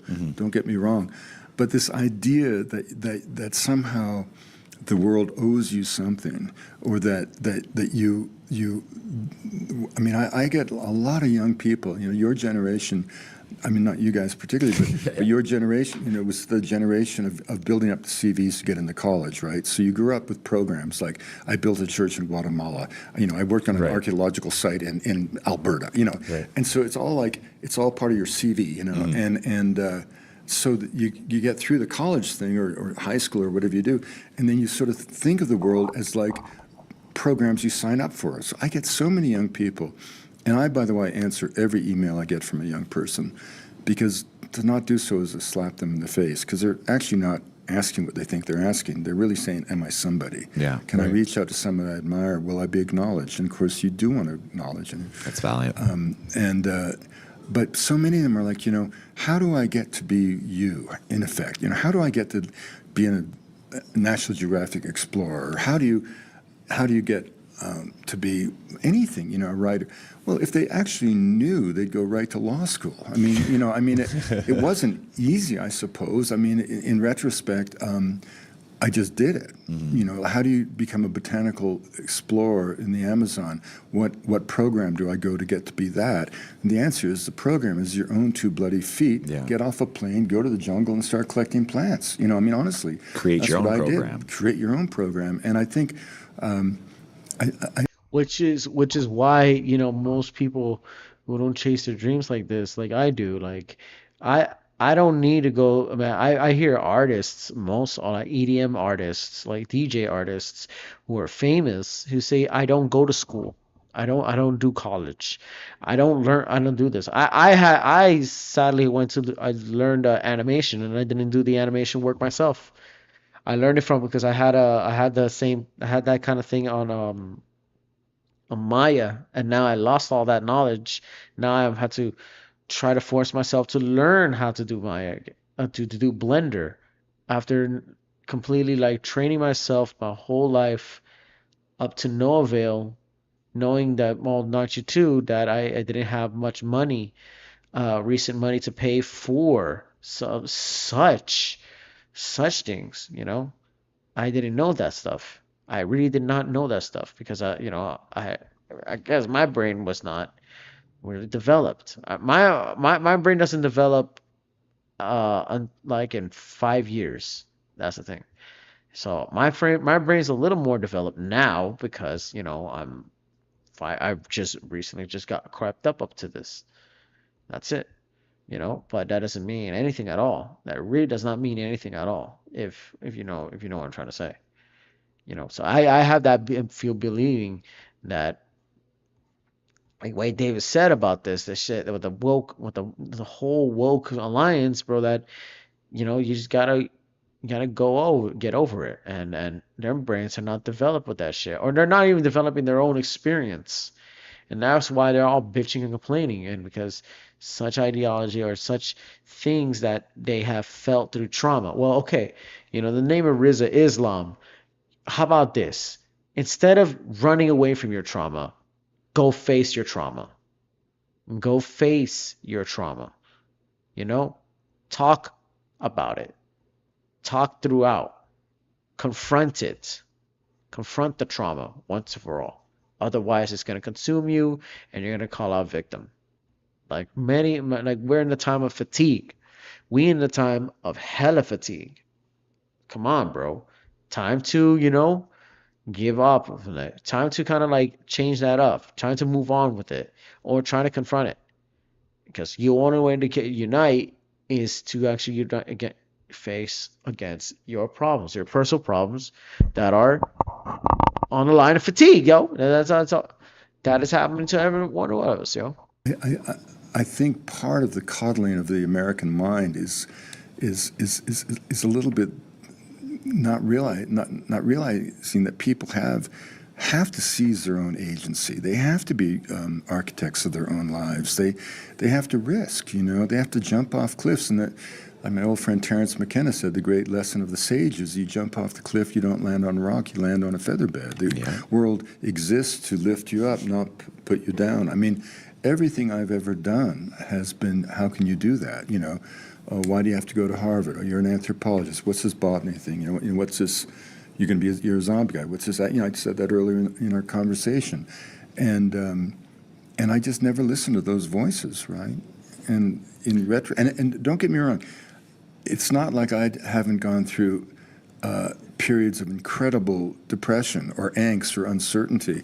I remain at 72 probably the most indecisive son of a bitch I've ever been. But somehow I stumble through, and I put myself through, my wife would say through, ridiculous levels of angst, completely unnecessarily. Yeah. Sometimes for the most trivial of decisions that would be embarrassing, right, to admit, but that's just part of who I am, right? But at the same time, I've never. I'll tell you what, though. One time I came really close to compromising. It's quite a story. Anyway, okay, one time.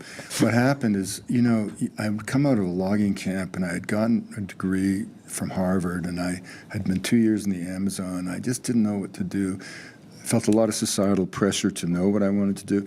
And one thing you always have to remember, that getting into a vocation is a little bit like getting into a marriage. Easy to get into, hard to get out of, right? Mm-hmm. If you go to that law school or medical school, for example, or even business school, because you think you should do that, it creates a certain momentum that can be hard to break, and you can end up quite miserable. But in this case, I applied to graduate school in botany and law school as if they were the same thing. I was so desperate. And happily, my sister was a lawyer, and she was articling for a posh law firm in Vancouver, and I went to pick her up one afternoon. Mm-hmm. And the elderly receptionist was a beautiful woman behind the counter. And she looked at me and she said, "Are you Karen's brother Wade? You just came back from the Amazon?" "Yes." "You eat all these weird plants?" "Yeah, that's me." "You follow me." And she took me by the hand and walked me back through the law library, where she had put up a ladder, and she ordered me up the ladder so that my face would come, face to face with an old lithograph of a 19th century British solicitor. Hooked nose, wig, big fat belly, Oh, yeah. And she bellowed from the bottom of the ladder, "Is that you?" And I screamed, "No!"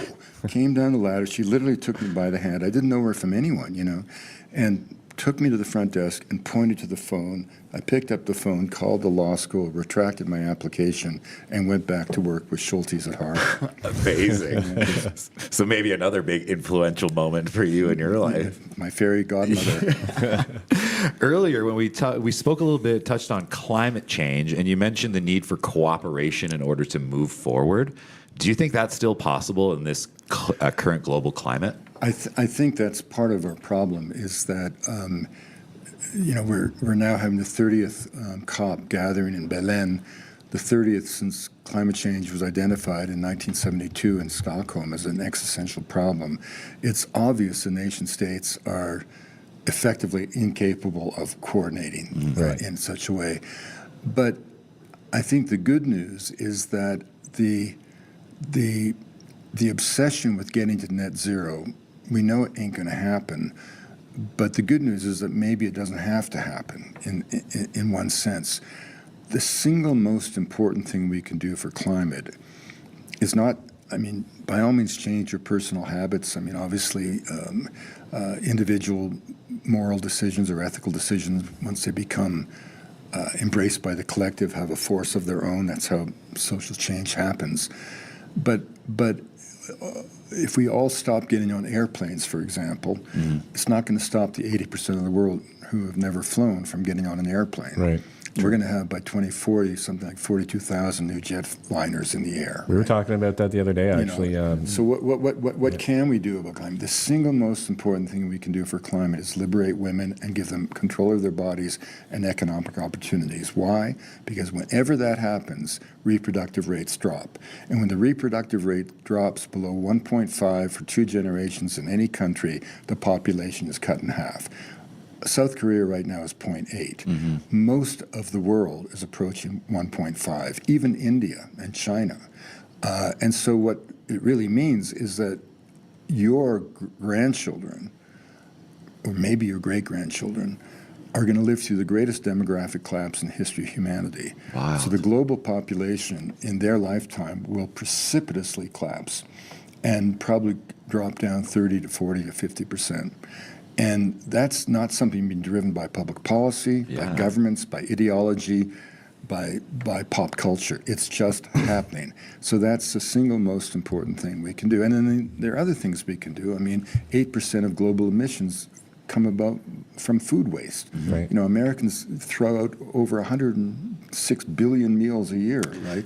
So that, you know, there's very concrete things we can do. And the other thing is that it's already happening. I mean, emissions are collapsing dramatically. Technology is coming to the fore.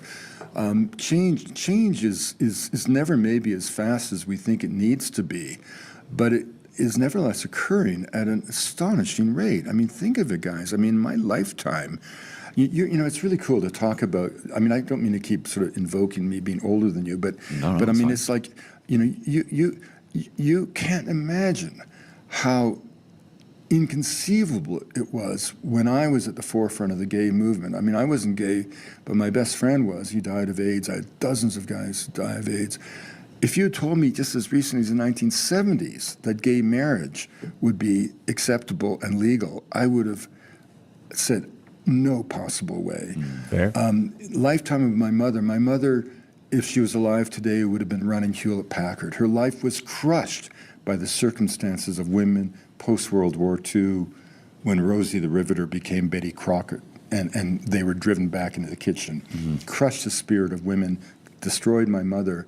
If you had told me today that women would go from the kitchen to the boardroom, as they have, if you told someone in the American South, as recently as the 1960s, when kids were beaten for trying to go to integrated schools, that we would have a black president in the White House. So you know, we've gone through these unbelievably optimistic changes. I mean, you know, the level of well-being, the level of education available to people. I mean, Like that shit too. Like there are parts and times where that sometimes you hear that shit. Like the thing is that you know that you should be glad that we have such a variety of things that we are taking things for granted. That's why in the World Cup, my God, everybody who's outside of the United States are like fascinated, are like mind blown that such things even exist, such cultures even exist, such like different nationalities and ethnicities that even exist there, because of that. And of course, yes, yeah, you got a lot of bad apples, happening around, but that happens on everything, that happens on every side. And think of it, if it wasn't, but it was also if it wasn't for the woke ideology that amped it into a wrong direction, we wouldn't have the whole wave of us Gen Zers go far right and completely digress the whole idea of such diversity that has been around for generations. It's just that, we have been vilified. That's the problem too. People are being vilified. I, as a straight person, is being vilified for just for my own of being neurodivergent. I'm neurodivergent. If you are neurodivergent in the back in the day, damn, bro, you would be completely castrated. You would be killed. There are stories where people didn't just get beaten; they get killed back in the day just because they think too differently. The teach, they would be acceptable in some days. There's times there's a time where that we could say set this one out and say no, right? But there's also a moment where we say yes to this because it's a beautiful thing. What it is an importance, a freedom, a way of different beings. I mean, we forget that we are as a multicultural country that yes, the integration may have not worked. Yes, it's true. Yes, there are times there is this level of integration that shouldn't be allowed. And but no, it shouldn't be just because of a peculiar race or a peculiar culture. But if if a society or if a community is completely unassimilated or has been in a condition that is not that's completely out of focus or out of discipline on that part of behalf of to society, then yeah, you should kind of like segregate them until they get until they're fixed, until they get their act straight. But who's the one masterminding all of that? Is one that's also dissimilar to us or someone of the higher extent. And that's what we're forgetting about that stuff. Bro, if it wasn't for fucking like Disney who made such different movies about different cultures and stories, we wouldn't have been more recognized. America's pop culture in the 1990s would have been really recognized about it. You know, it's just the pushed ideologies that are infiltrating, including the right wing too. And to say that women were being forced to stay in the kitchens, like shit, man. I want a wife that works too, but I also want a wife that loves me while she's a hard worker, while she earns, while she works her body, her own way to have her body beautiful, just like me. You know, it's about it's about taking earningship. That's what my father told me about that. That's what it is, right there. In a way, we've never lived in a better time, right? So it's important that I mean, one of the things I feel very sad, I mean, I see it with no disrespect, but as a sort of emblem of where we're at is the lionization of Greta Thunberg, right? Right.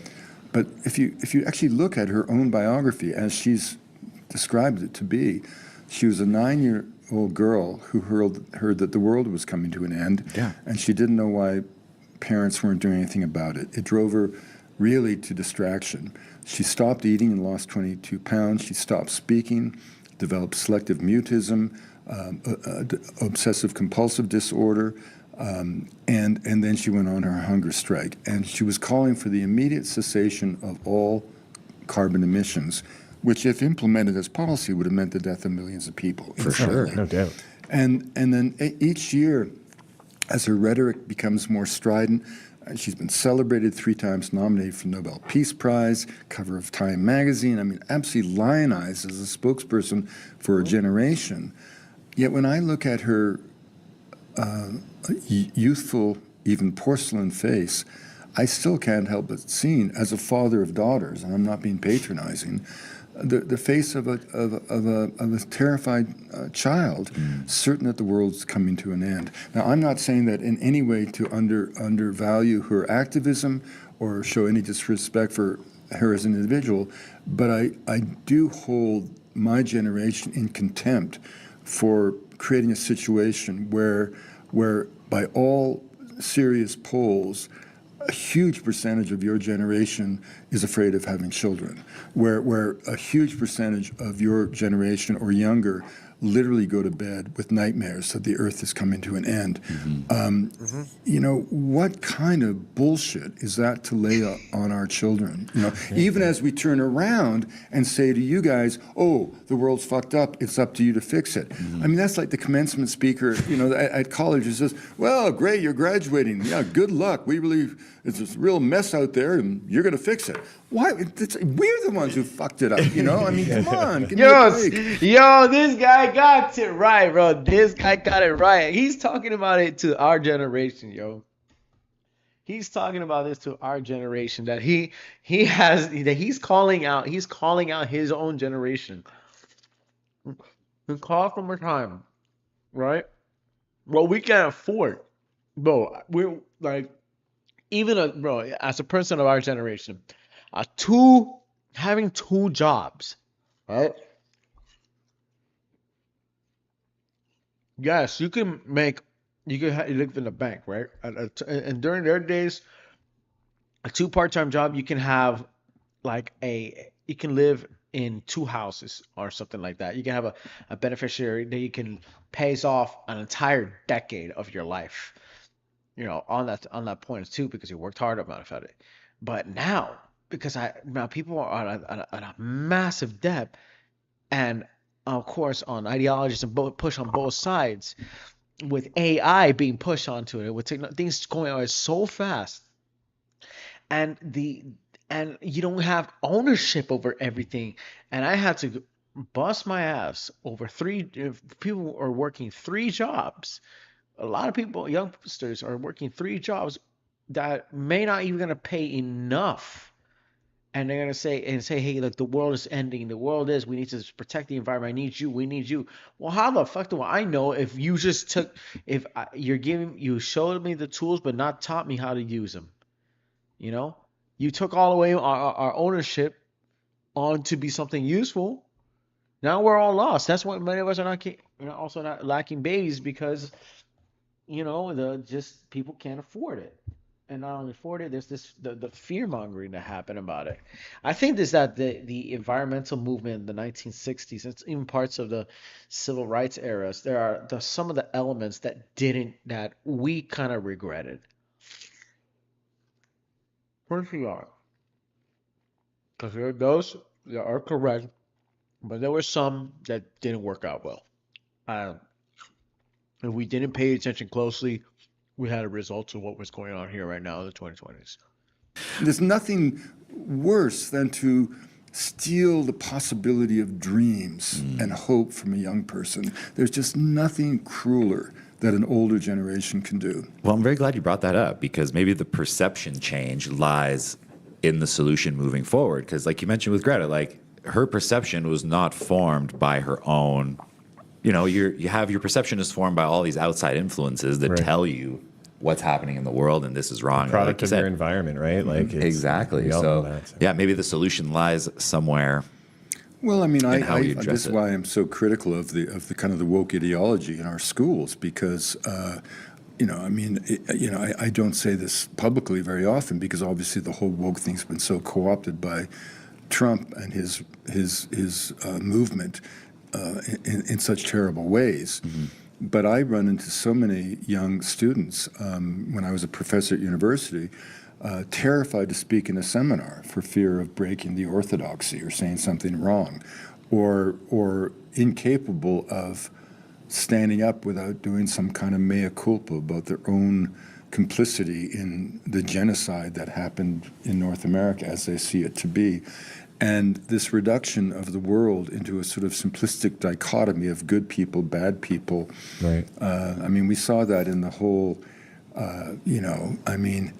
Queers for Gaza, for example. I mean, that was just so crazy. I mean, if you're queer in Gaza, you'll be killed. You know, I mean, come on. I mean, what are you talking? You know, and so there's this weird. Dude, for real, yo. I don't know why. I don't know who thought the idea that you would be gay and you would be protesting for Palestine.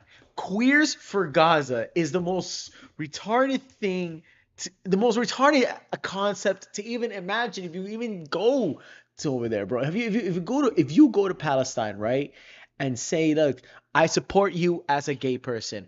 I support you as a transgender, as a transracial, as a non-binary transracial Muslim. They would hang, they would, they would take your guts out. They would take your guts out, bro. Because, dude, you don't know that shit. That's the thing about that. That what has new media these days get freaking like infested in the brains. That's why I had to kind of now learn certain things that I have my own opinions that I would disagree on, because of my own personal life experience and my personal kind of life assumption that how I think things operate. Like Chibi Reviews, they said in a way, you must separate fiction from reality. You have to separate fiction from reality. Yes, I'll say this in my belief. There are parts of fiction that had become reality. Yes, there are some forces of elements that you've seen in anime, you've seen in video games and pop culture that did exist. Thing is, they just operate differently. That's all it is. They don't operate like it's some magical, Naruto meets Avatar The Last Airbender. Like I said, psychokinesis is real. Telekinesis is real, but it operates differently and it's not as exaggerated as you think. It's a little more mediocre. But the rest, people take it to the heart. People take it seriously. I'm going to say this too. There are parts of me where I took it to the heart, and I still do that because, it's just my own reaction or impulsivity. My mind double thinks and all that kind of stuff, and that's just my struggle of certain parts. But hey, how about learning some things that will buy to you? It's just like stop trying to hide your weakness by trying to play something you ain't and just address it. When you address your weakness, sir, you can achieve more strength, not of strength here, but strength here and strength of the soul. Address your weakness. It's not about trying to be strong and how hard you hit. It's about how hard you get hit and keep going. That's one of the things to say. It reinforces their Lies somewhere. Well, I mean, this is why I'm so critical of the kind of the woke ideology in our schools because, I don't say this publicly very often because obviously the whole woke thing's been so co-opted by Trump and his movement in such terrible ways. Mm-hmm. But I run into so many young students when I was a professor at university. Terrified to speak in a seminar for fear of breaking the orthodoxy or saying something wrong, or incapable of standing up without doing some kind of mea culpa about their own complicity in the genocide that happened in North America as they see it to be. And this reduction of the world into a sort of simplistic dichotomy of good people, bad people. Right. We saw that in the whole, Queers for Gaza, for example. That was just so crazy. If you're queer in Gaza, you'll be killed. Come on. What are you talking? And so there's this weird disconnect. It's crazy. For example, do you know who's the greatest proponent of trans surgery in the world? Are the mullahs of Iran, right? Yes, because absolutely. It reinforces their faith in a dualistic binary thing between the genders. So if someone is actually gay and just likes to have sex with men, they're a pervert by their terms. But if someone's gay and wants to have sex with men because really inside they're a woman, we'll cut off their genitalia, make them a woman, and that reinforces our sense of, Whereas the truth about gay and straight people is most perfectly expressed, I think, by Jodie Foster, who says it's just like some people are born left-handed. Most people are born right-handed. For sure. What the fuck? Yeah, no doubt. I'm left-handed. Actually, I think my dad was born left-handed as well, but I want to hear it. Right-handed. Who says it's just like some people are born left-handed. Most people are born right-handed. For sure. What the fuck? Yeah, no doubt. I'm left-handed. Yeah. Actually, I think my dad was born left-handed as well, but like back in the day, they would just basically force it out of you, right? They're like, no, Right. like you're getting the ruler, like you're getting. Well, in a way, you're it's, getting you know, hit with the that's- ruler, like until you're right-handed, right? So That's it's, kind of an interesting thing. I never thought about that. I remember in school people who were left-handed, and my Right. father, by chance, was left-handed too. They'd try to make you right-handed. Yeah.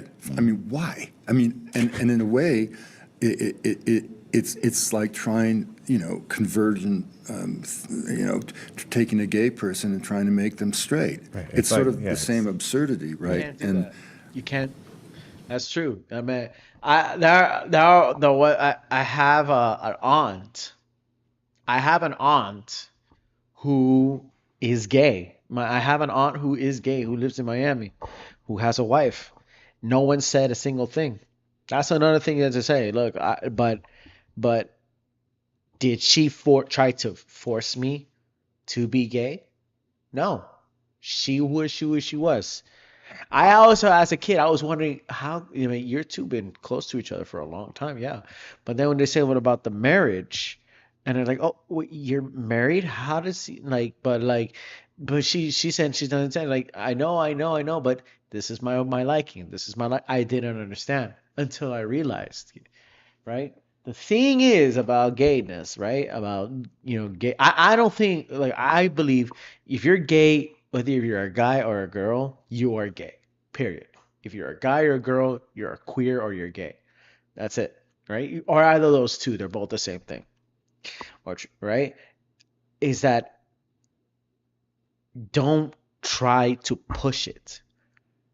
There are some things in me I try to push that I didn't go out well.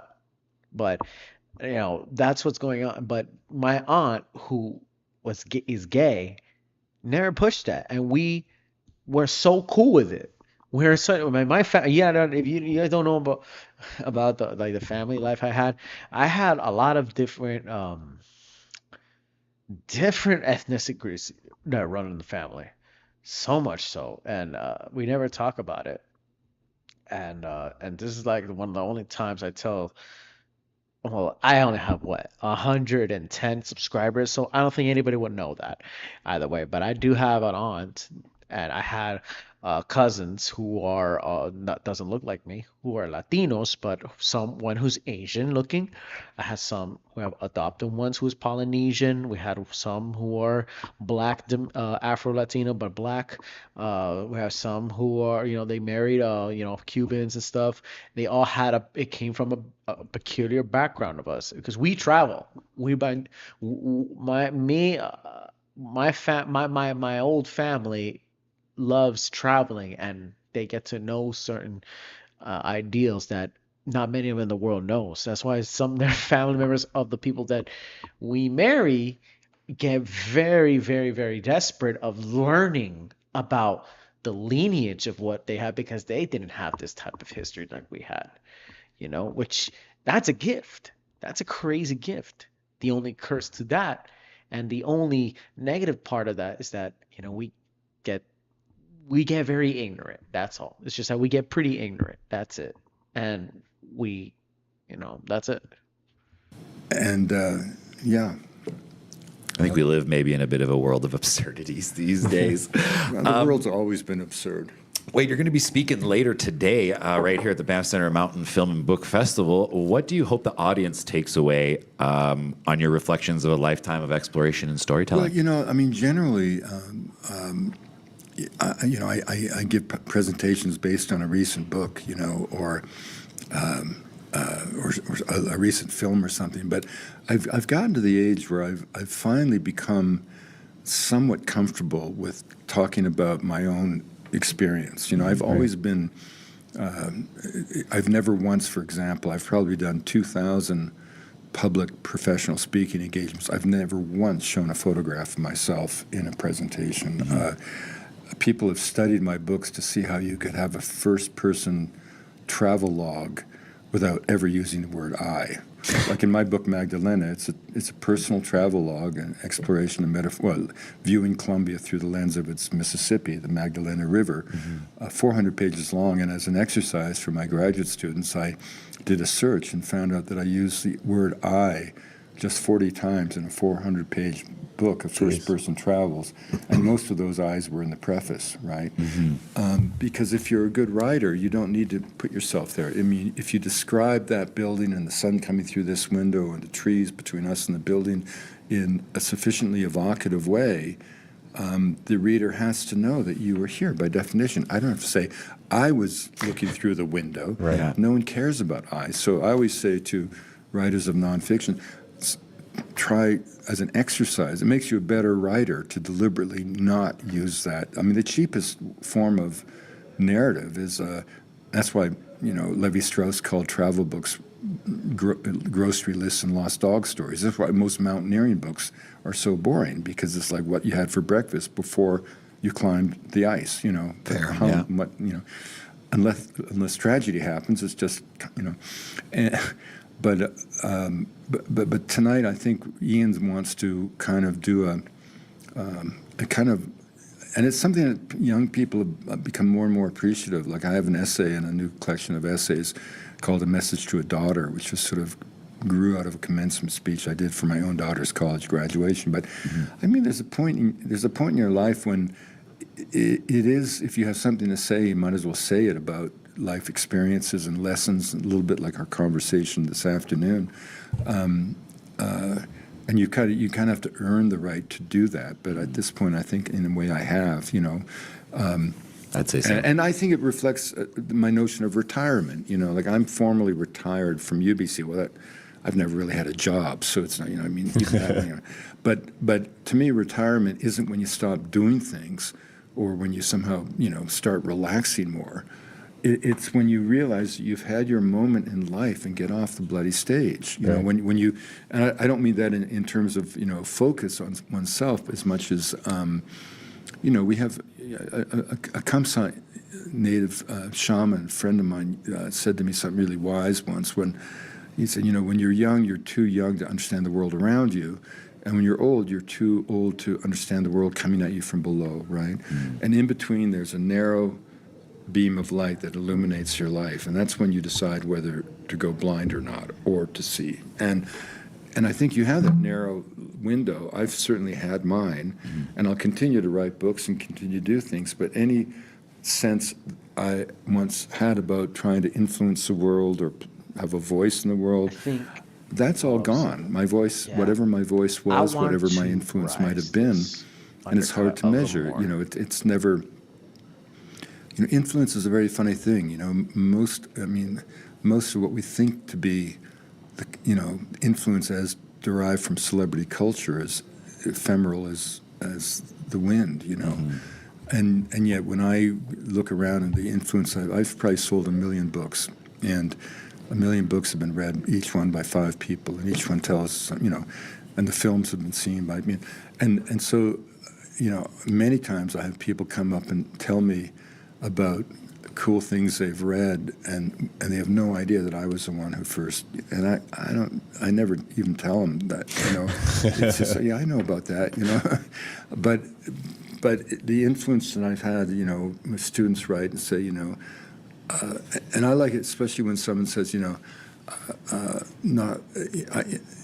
I decided because of you to go into physics. Well, why would someone go to physics? Because it's not because of physics. It's because of something I might have said. They decided to follow their heart. Once I was at a school giving a series of talks, sort of a private boarding school, and the headmaster asked me just to sit in a room so that any student could come up to me, and this incredible, huge young kid came in with his football gear on, still muddy from the practice field, bloody and everything. And he came to me, and he was looking over his shoulder past his shoulder pads. He still had his shoulder pads on. And he was like towered above me. And he said he wanted to know if I thought it would be okay if he became a priest. And it was so moving to me, because obviously this lad was a child of a wealthy family.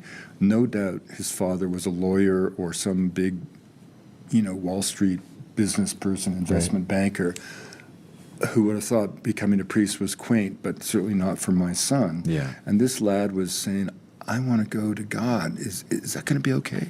And I almost cry remembering that. Of course, I said it was okay, Yeah. but who knows if what he did, but that's what they're, young people come to you because they're looking for. I mean, that's why it's so important. We all can point to a few moments in our youth when we reached out to those we imagined, and they opened up their hearts to us, and you walk away floating on air. I would agree. And that's what I try to do with young people: is fire their hearts and leave them kind of infected with the virus of tolerance and the possibility of hope. We kind of took the last question, or my next question, right out of my mouth. Would be, what would be your advice to anyone that's been inspired by this conversation, that's embarking on their own journey to find their life's purpose? Great. I mean, this guy was on Canada. I mean, how big was this kid, right? Honestly, but just to hear that, that kind of stuff. This is all optimism to talk about too. You're all talking about a nice set of optimism that comes within the way of the wake of things. I mean, it's very refreshing to hear that, man. Very refreshing to hear that. On the other hand, too, I'm almost finished up with this kind of stuff. It's what 222. About that stuff. This could be quick, but I am right now. It's almost checking out this thing. I want to just bring it out something on this is that, but on behalf of this drawing and this illustration, I don't know whether I want to do this like black and white, or I can do it color. It's censored in a way. In a way, I hope. There's nothing very actually, it is a bit. I'll be real with you. Kind of a bit. But they're still close. So that's still okay? I don't know, it's still okay? Maybe I'm gonna try to like uplift the trouser right here. His trousers right here. Just in case. Just in case anything happens. Just in case. Otherwise. Follow your heart, never compromise, be patient, But I just and want to give hear it that the shit shoulder again. pads. He's in the world station this afternoon. And you kind of have to earn the right to do that. But at this point, I think in a way I have, I'd say so. And I think it reflects my notion of retirement. Like I'm formally retired from UBC. Well, I've never really had a job, so it's not. Even that, But to me, retirement isn't when you stop doing things, or when you somehow start relaxing more. It's when you realize you've had your moment in life and get off the bloody stage. Right. When you, and I don't mean that in terms of focus on oneself as much as we have a Kamsa native shaman friend of mine said to me something really wise once when he said, when you're young, you're too young to understand the world around you.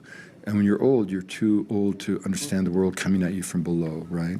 And in between, there's a narrow beam of light that illuminates your life. And that's when you decide whether to go blind or not, or to see. And I think you have that narrow window. I've certainly had mine, and I'll continue to write books and continue to do things. But any sense I once had about trying to influence the world or have a voice in the world, that's all gone. My voice, whatever my voice was, whatever my influence might have been, and it's hard to measure. It's never.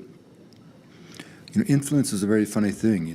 Most of what we think to be, influence as derived from celebrity culture is ephemeral as the wind.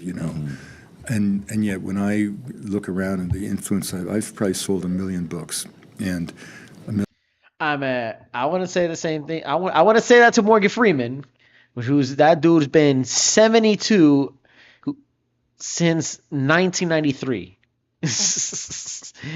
I'm telling you, Morgan Freeman. Hey, don't say that to Morgan Freeman, man, because that man is still alive to this day. Oh my God, I'm shocked. Yeah, Morgan Freeman is eternal. He's so ancient. He is so ancient that to this day he has been still acting before my parents were even born. And he's been through that same phase.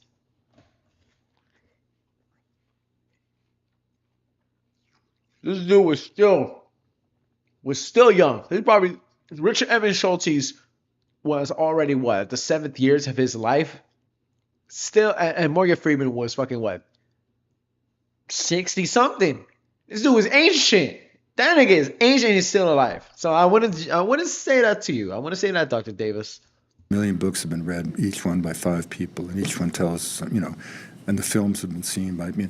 And so, many times I have people come up and tell me about cool things they've read, and they have no idea that I was the one who first. And I never even tell them that. It's just, yeah, I know about that. But the influence that I've had, my students write and say, and I like it, especially when someone says, I decided because of you to go into physics. Well, why would someone go to physics? Because it's not because of physics. It's because of something I might have said. They decided to follow their heart. Once I was at a school giving a series of talks, sort of a private boarding school, and the headmaster asked me just to sit in a room so that any student could come up to me, and this incredible, huge young kid came in with his football gear on, still muddy from the practice field, bloody and everything. And he came to me, and he was looking over his shoulder past his shoulder pads. He still had his shoulder pads on. And he was like towered above me. And he said he wanted to know if I thought it would be okay if he became a priest. And it was so moving to me because obviously this lad was a child of a wealthy family. No doubt his father was a lawyer or some big, Wall Street business person, investment banker, who would have. I mean, he would have. If that kid if he lives in a nice rich hood, he could have at least take some of that money from his parents and build a church.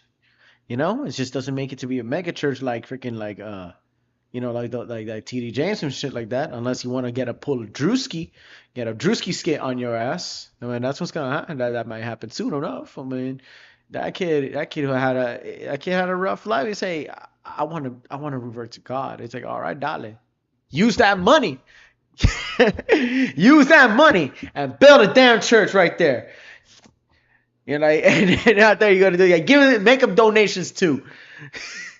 Make them donations and say, Amen, Jesus Christ. Oh my God. And that would be funny right there. He'd be like the Canadian Joel Osteen. Oh, no, aside from the of the money, you'll be the Canadian Joel Osteen. That'd be a good concept. I mean, we have Joel Osteen who talks about the ways, although he just keeps his monies around him. Why not have a Canadian Joel Osteen? No, we already had TD James, and he's already a partner by that. But still, too, I mean, hell, bro. And as well, he is a professor too. That's why he became. Thought becoming a priest was quaint, but certainly not for my son. Yeah. And this lad was saying, I want to go to God. Is that going to be okay? And I almost cry remembering that. Of course I said it was okay, but who knows if what he did, but that's what young people come to you because they're looking for. I mean, that's why it's so important. We all can point to a few moments in our youth when we reached out to those we imagined, and they opened up their hearts to us, and you walk away floating on air, I would agree. And that's what I try to do with young people is, fire their hearts and leave them kind of infected with the virus of tolerance and the possibility of hope, We kind of took the last question, or my next question right out of my mouth would be, what would be your advice to anyone that's been inspired by this conversation, that's embarking on their own journey to find their life's purpose? Follow your heart, never compromise, be patient, and give your destiny time to find you. Great advice, great advice. Well, we wanted to end kind of on a bit of a more philosophical question for you, Wade. After exploring and the knowledge that you've gained, do you believe the most interesting discoveries still lie out there in the world or within ourselves?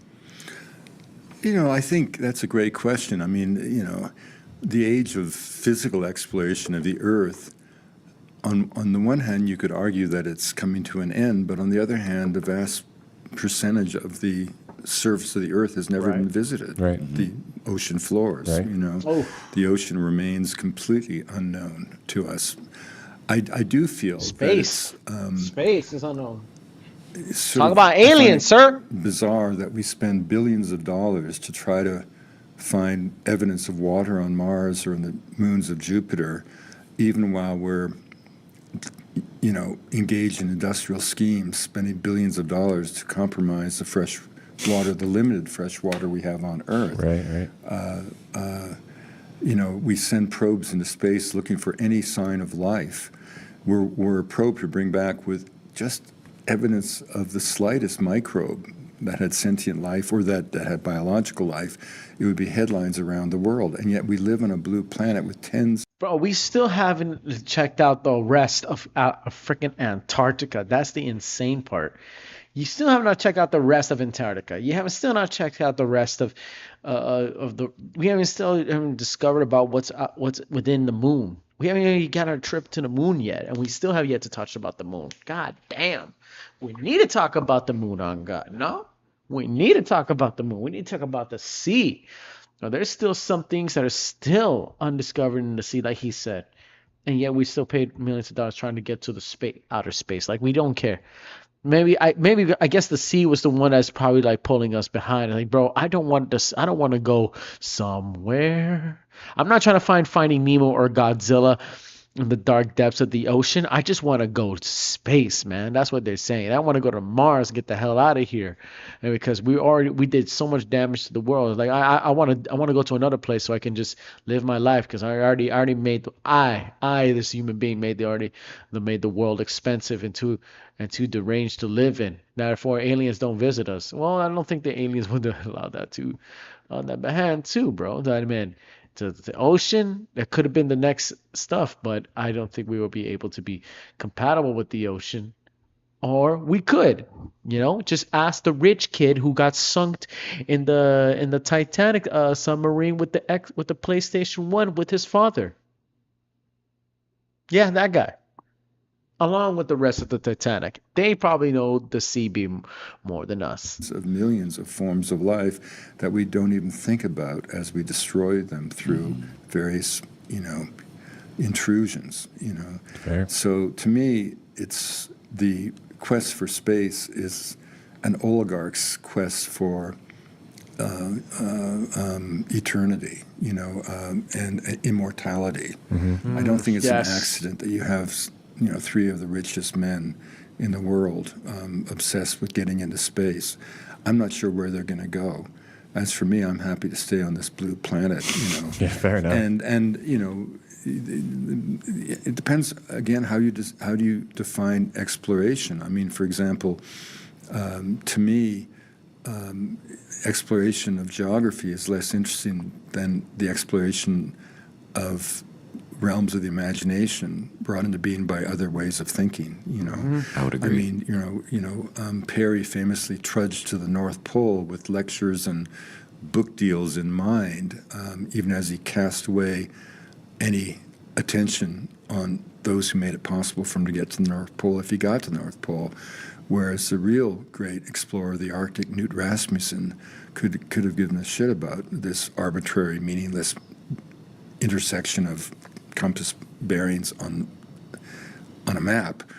His realm was the realm of the Inuit. He wanted to know the essence of a circumpolar civilization who didn't fear the cold, took advantage of it, who lived With it. with the ice, And what Knut Rasmussen left us is a chronicle of Inuit life that is just simply astonishing.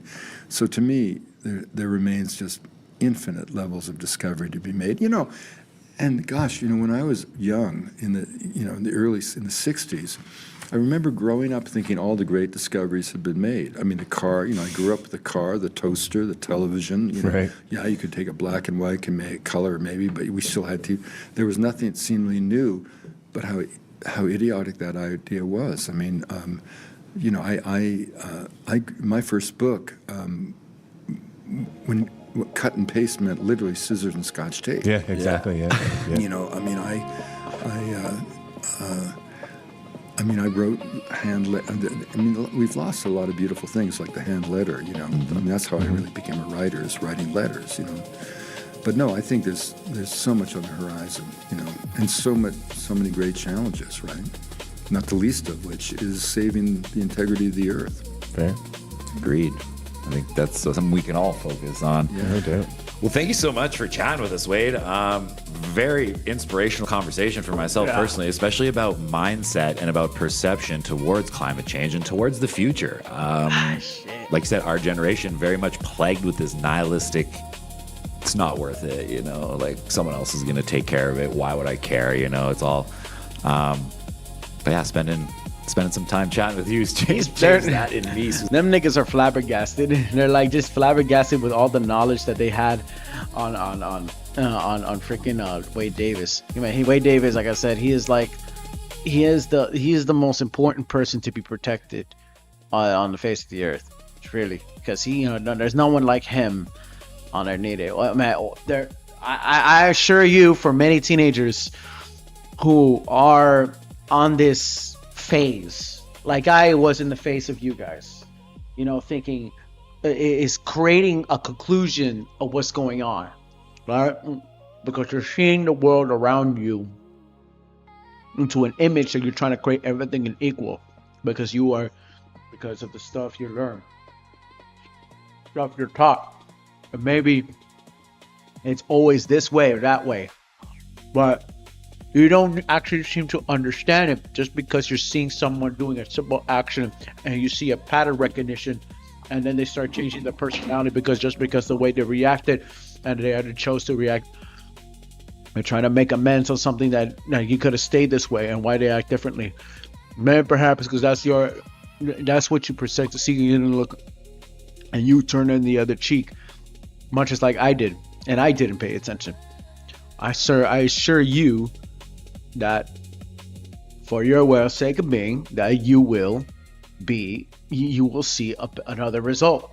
It's like that annoying thing where you're doing, like when you have a friend or you have a brother who assumes that you never do this, you never do that, and it's like, bro, like I do, but like, come on, you always do this, you never, like that. That's a neurodivergent person that pisses me off.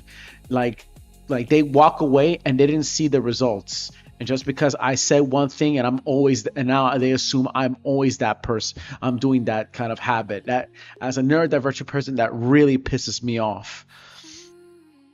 And that's why and it takes for you to say, yes, I do it because you never see it. And it's like, it's like, okay, I guess. Right, but they still have that. The people are still so close-minded, and you have to deal with such close-minded norminess that every people like me had to deal with on that behalf. So that's like I said, and to trying to find the way of fucking understanding through the madness and retardation, even though I don't like saying that word a lot, of just the operation of humanity. You know, you cannot depend on just personality. Sometimes you cannot depend on just examining people. That's not, sometimes that just doesn't happen. You need to learn people need to learn how humanity works, actually from the book. But what kind of book? You need the right book. You need the right teacher to teach you about this. And it's not about psychology. I'm tired of psychology. I'm not tired of the niggas of Andrew Tate and fucking Gideon and Sneeko, all of those niggas out there, bro. I'm tired from them niggas who are trying to teach you a way of how the women operate or working on. Well, I don't know the fucking world. As a person who has ADHD and mild autism, I don't know how the fucking world works. I don't know how the world works. You know how the world works. If you're neurotypical, I assume you know how the world works just because the way your brain click. I don't do social cues. You guys did, right? I am not a person who will understand social cues. I hear things, I want to blunt and straight. Don't try to be cute with me, because I don't know. But that sounded aggressive, and I'm not trying to be aggressive, but you'll say so, and therefore I'm confused again, and I'll be sorry.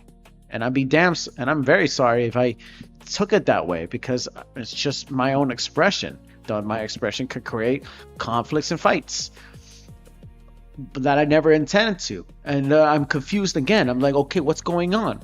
What I did wrong? And then the other person just starts going ballistic on me over something I'm only on the surface upon. So again, you have to find the answers. Someone like Wade Davis is the person to give you the fundamental answer, to give you the solution. Hey, what are the ways of being? What are the ways of thinking? Who am I? Where do I come from? And where am I going? Is the question that not many teachers told you about. They teach you just something from the book, this and that. My teachers have doing this. My teacher taught me this, and this and that, and then it's like, okay, what the fuck does that mean? That's why I say again, anthropology is a very needed curriculum these days. It's a very needed curriculum, and this dude even nailed it, calling out the baby boomer generation. These motherfuckers called it out. Can't believe a guy like him of his generation called it out. That's such indoctrination of certain things that in his time that of course that would never happen in the moment time being, that has already been pushed on a wrong way. The women's march movement, some of the elements of the women's march movement shouldn't be pushed. Some of the elements from the LGBT movement of the 1960s shouldn't be pushed, so especially in the Black Lives Matter parts, but that's politics. And he's also giving the same thrashings against Donald Trump, who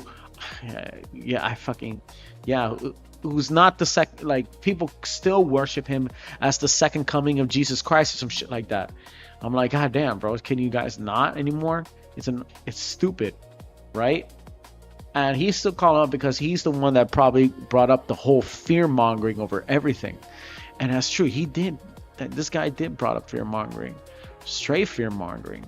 So you need a type of a voice that brings you with hope, not a voice that brings you with gossip and vitriol. Don't listen to motherfuckers like Andrew Tate. I'm sorry. He already lost his juice already. He already lost a kickboxing fight with another fighter already.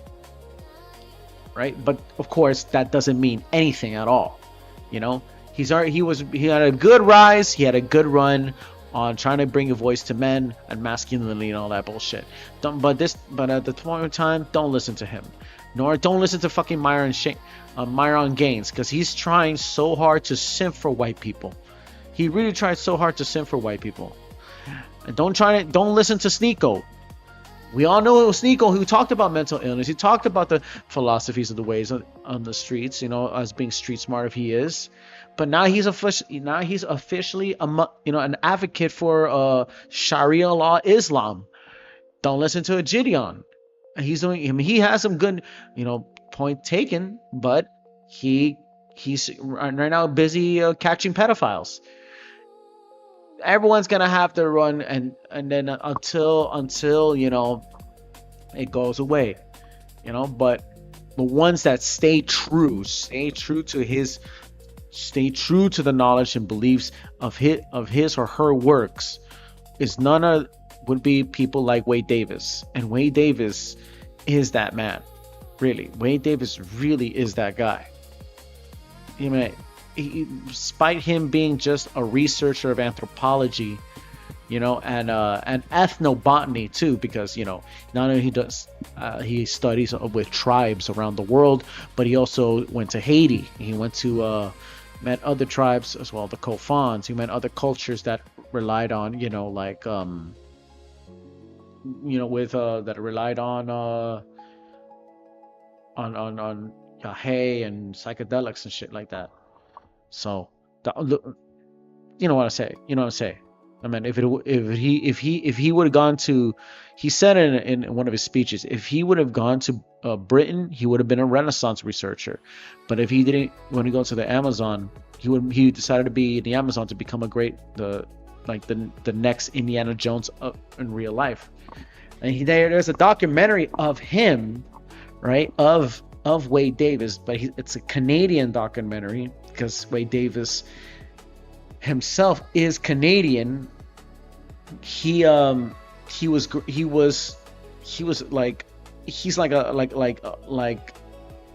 Nostradamus to the boomers and to us, to the Canadians of my age and people older than me and younger than me at the same time.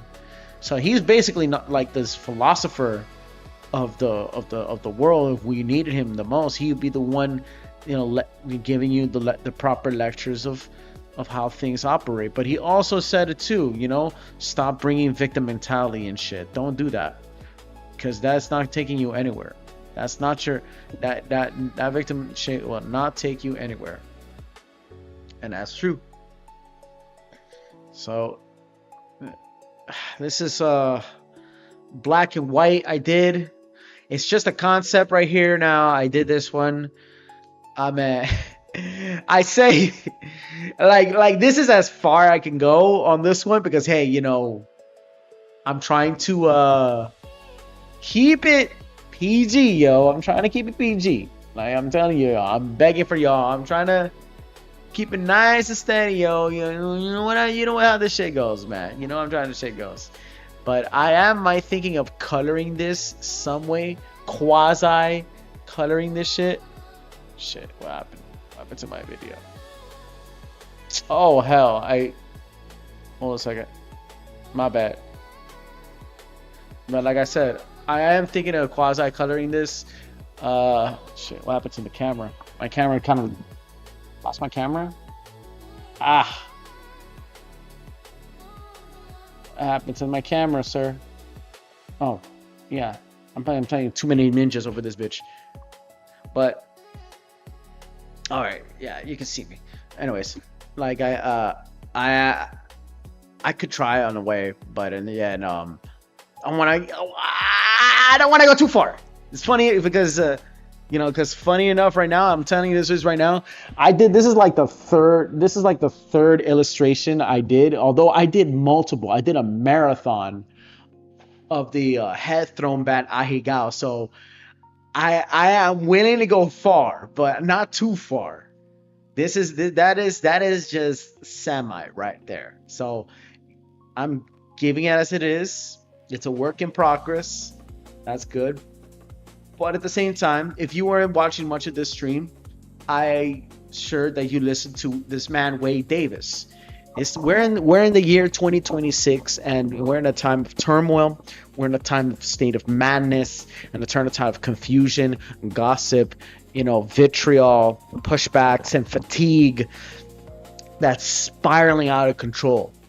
And I'm not saying this man is the know-it-all Nostradamus of Jesus Christ, or the Nostradamus of God and the universe and what would aliens be. He's not that person. Yeah, he's a human being like you and me. He's a human being like you and me. However, the knowledge he did, the work he done, the travels he'd been through, he went around the world with his dream that he didn't know, that became a dream job of him, and to be traveling. And he goes to Colombia, he goes to Ecuador, he goes to Peru, he goes to Africa, he goes to Polynesia, like Hawaii, Tahiti, Samoa, to Asia, all around the world, usually in the global south, right? And show us his words that there are other ways of being, other ways of thinking. Though I did say his conflict should be the only conflicting part at the current times now. What no one has yet to ask is if there are other ways of being, other ways of thinking, other ways of orienting with yourself. Why, would it be equivalent to those who are already established in that? Already established in that environment, or will you introduce that way of being into an established environment? What I'm trying to say is, what if I introduce the world, if I introduce Japan to a culture from Africa, right, or from Pakistan, who is of a totally different culture, to introduce them, to have them try to integrate? It will not happen. Look at the results. Look at there are good people there that can assimilate, but there's a number that couldn't, because their culture and their standards couldn't not assimilate to the established standards of Japan. And that's guess what's happening with the migrant crisis and all that stuff. But in the end, you need words to find a way to give light and give hope, because right now that TV you're watching, with the YouTube, with the media, or with TV, is always showing negativity. But you know what? A few Netflix shows always can also solve the problem with hope. Don't try to rely on many of these right-wing philosophers or anybody. You need someone who is very, very, very, very, very on the center. Very, very on the center. Right? Don't listen to those who are saying that, they're fence sitters and this and this and that. Fuck those people. You need, matter of fact, you need a fence sitter. You need a person, a centrist. I don't care what, I know people hate. There are people on both sides, right? Hate the centrist. Hate the independent, because they want them to choose a side. I say, you know what? No, I'm not going to choose any side. I'm going to speak up. I want to talk about both things that are bad. I want to talk about both things that are good. I want to, because that's my belief, and that guy Wade Davis is. Now, on the other hand, too, now I appreciate you guys too watching the stream. And I saw this one with the illustration I'm doing with the Anish thing. Would probably be like the last one. I mean, of course, there's I think I did showed like there's 4 Anishes as of today. There's 4 of the storyline. I got 1, right? You get the first one that first created. There's the second one right here, and then there's the third, which is the character of the damsel in distress character, just to keep it as usual. And this is going to be the 4th one. Now it's very, it's border. It's at the border.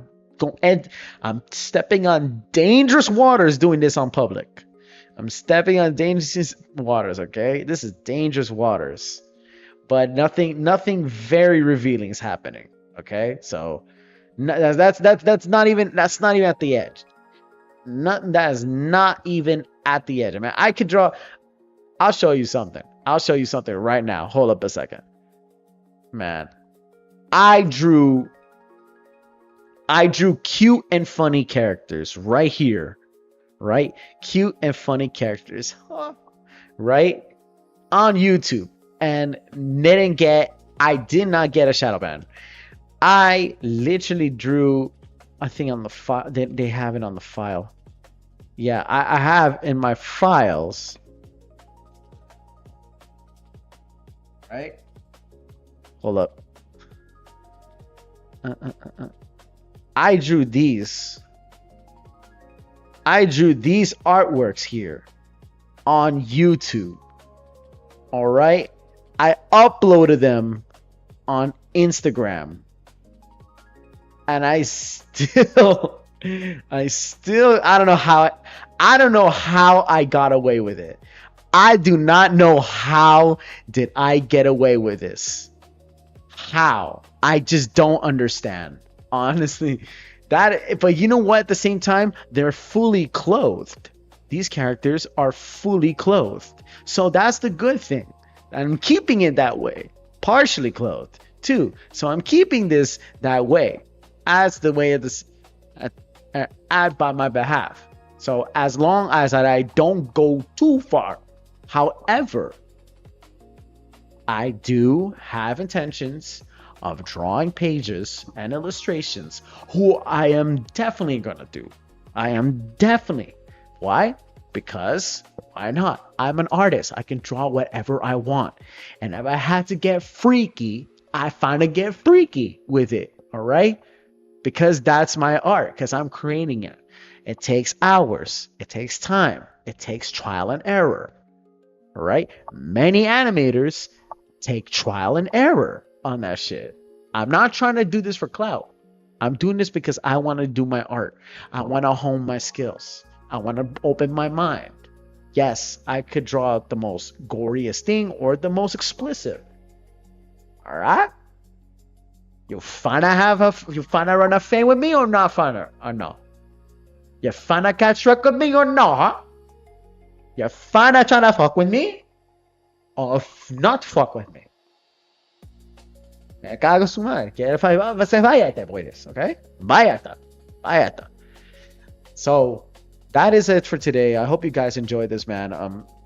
It's almost already 3 hours, and I'm gonna make this. And you guys are the best. You guys enjoy the words of Wade Davis. I could probably listen to him again. I don't know. He's probably gonna say the same things. I don't know. And but we appreciate the real things. All this, all the way. And I'm Element Reptile. I'm an artist. I'm an illustrator. We see each other. Thank you. You bless. BB.